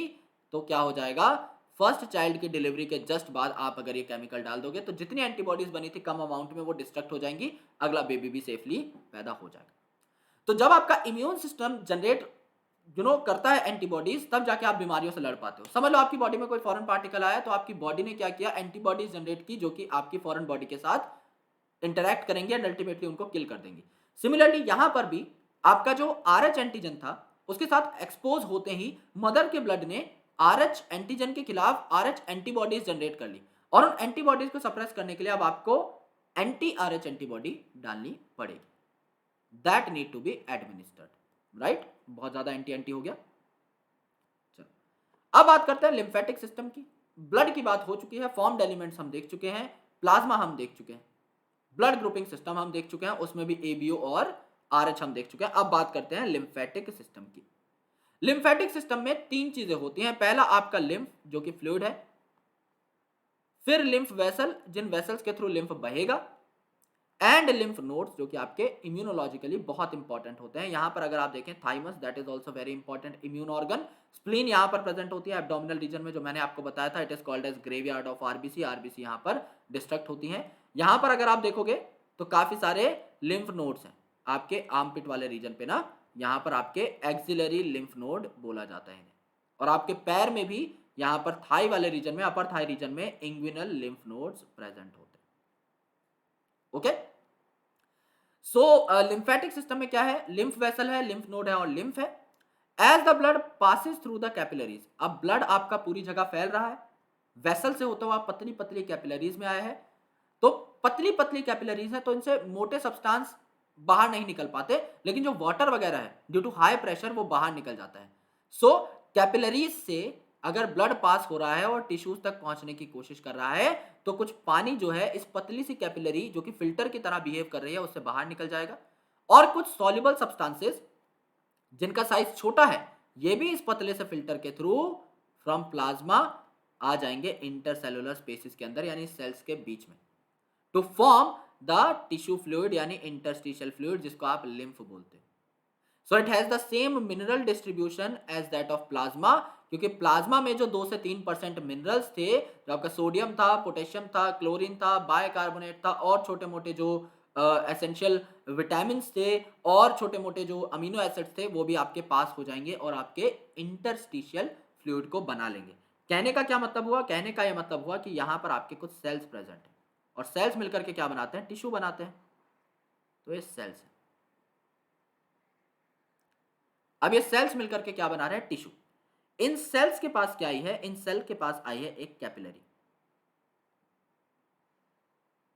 Okay, so these are the cells of tissues. Cells of tissues मतलब ये सेल्स मिलकर टिश्यूज बना रहे थे। इनके पास क्या आई है, इनके पास चल के आई है प्यार से कैपिलरी, और कैपिलरी के अंदर क्या है, आपके सारे के सारे ब्लड के जुगाड़ हैं, यानी कि आपका यहाँ पर बाय कनकेव डिस्क शेप आपका आरबीसी है। इसके अलावा यहाँ पर आपको व्हाइट ब्लड सेल भी देखने को मिल रहा है। इसके अलावा आपको बचे हुए कंपोनेंट्स भी देखने को मिलेंगे, मिनरल्स भी देखने को मिलेंगे। तो यहाँ से क्या होता है, यहाँ से काफ़ी चीज़ें फिल्टर होकर के बाहर चली जाती हैं यहाँ पर इन सेल्स के बीच के स्पेसेस के अंदर। तो यहाँ पर वाटर निकल जाता है, ओके, काफ़ी सारे मिनरल्स निकल जाते हैं, ओके, और काफ़ी सारे सॉल्युबल सब्सटेंसेस हैं, ये भी फिल्टर हो जाते हैं। सॉल्युबल सब्सटेंसेस ये भी फिल्टर हो जाते हैं। तो यहाँ पर ये जो वाटर, मिनरल और सॉल्युबल सब्सटेंसेस यहाँ पर बीच में आके जमा हो गए हैं इस इंटरस्टिशियल स्पेस में, इसे क्या कहा जाता है, इंटरस्टिशियल फ्लूइड कहा जाता है। इंटरस्टिशियल फ्लूइड कहा जाता है क्योंकि ये इंटरस्टिशियल स्पेसेस में है, यानी सेल्स के बीच में प्रेजेंट है। इसे क्या कहा जाता है, टिश्यू फ्लूइड भी कहा जाता है, क्योंकि मेरे भाई ये आपका टिश्यू के जो सेल्स थे उनके बीच में प्रेजेंट है, ओके। और इसके अंदर जो भी एसेंशियल मिनरल्स थे ये बाहर निकल जाते हैं फिल्टर होके, क्योंकि इन मिनरल्स का साइज बहुत छोटा होता है, तो they can be easily filtered out. तो आपकी मिनरल कॉम्पोजिशन जो है इस इंटरस्टिशियल फ्लूइड के प्लाज्मा जैसी होती है, क्योंकि ब्लड प्लाज्मा से सारी चीजें बाहर निकल गई हैं, तो इसकी mineral composition is similar to plasma,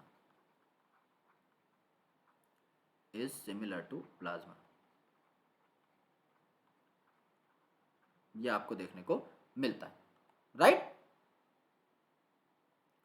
तो ये आपका डायग्राम है which we have already made, okay. लेकिन इसको थोड़ा अच्छे तरीके से बनाया गया है कि ये आपका आर्टरी है, आर्टरी से आपका ब्लड आ रहा है बह करके, तो आर्टेरियोल में ये तब्दील हो जाएगा, यानी पतले पतले जो आपके आर्टरी के पार्ट्स हैं उनमें कन्वर्ट हो गया, एंड अल्टीमेटली आपकी कैपिलरीज हैं यहाँ पर जो आपको देखने को मिल रही हैं, या रेड कलर की कैपिलरीज आपको यहाँ पर देखने को मिल रही है।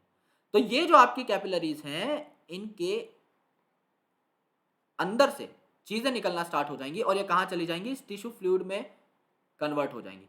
ये जो टिश्यू है आपका, इनके बीच में जो गैप है, यहाँ से आपकी जो रेड कलर की कैपिलरीज हैं इनसे थोड़ा थोड़ा सामान निकलना स्टार्ट हो जाएगा, और ये टिश्यू फ्लूइड या इंटरस्टिशियल फ्लूइड बना लेंगे। और यहाँ पर देखो, यहाँ पर ये जो आपका सामान है इसमें आपका वाटर होगा, मिनरल्स होंगे, छोटे मोटे सॉल्युबल कंपोनेंट्स होंगे।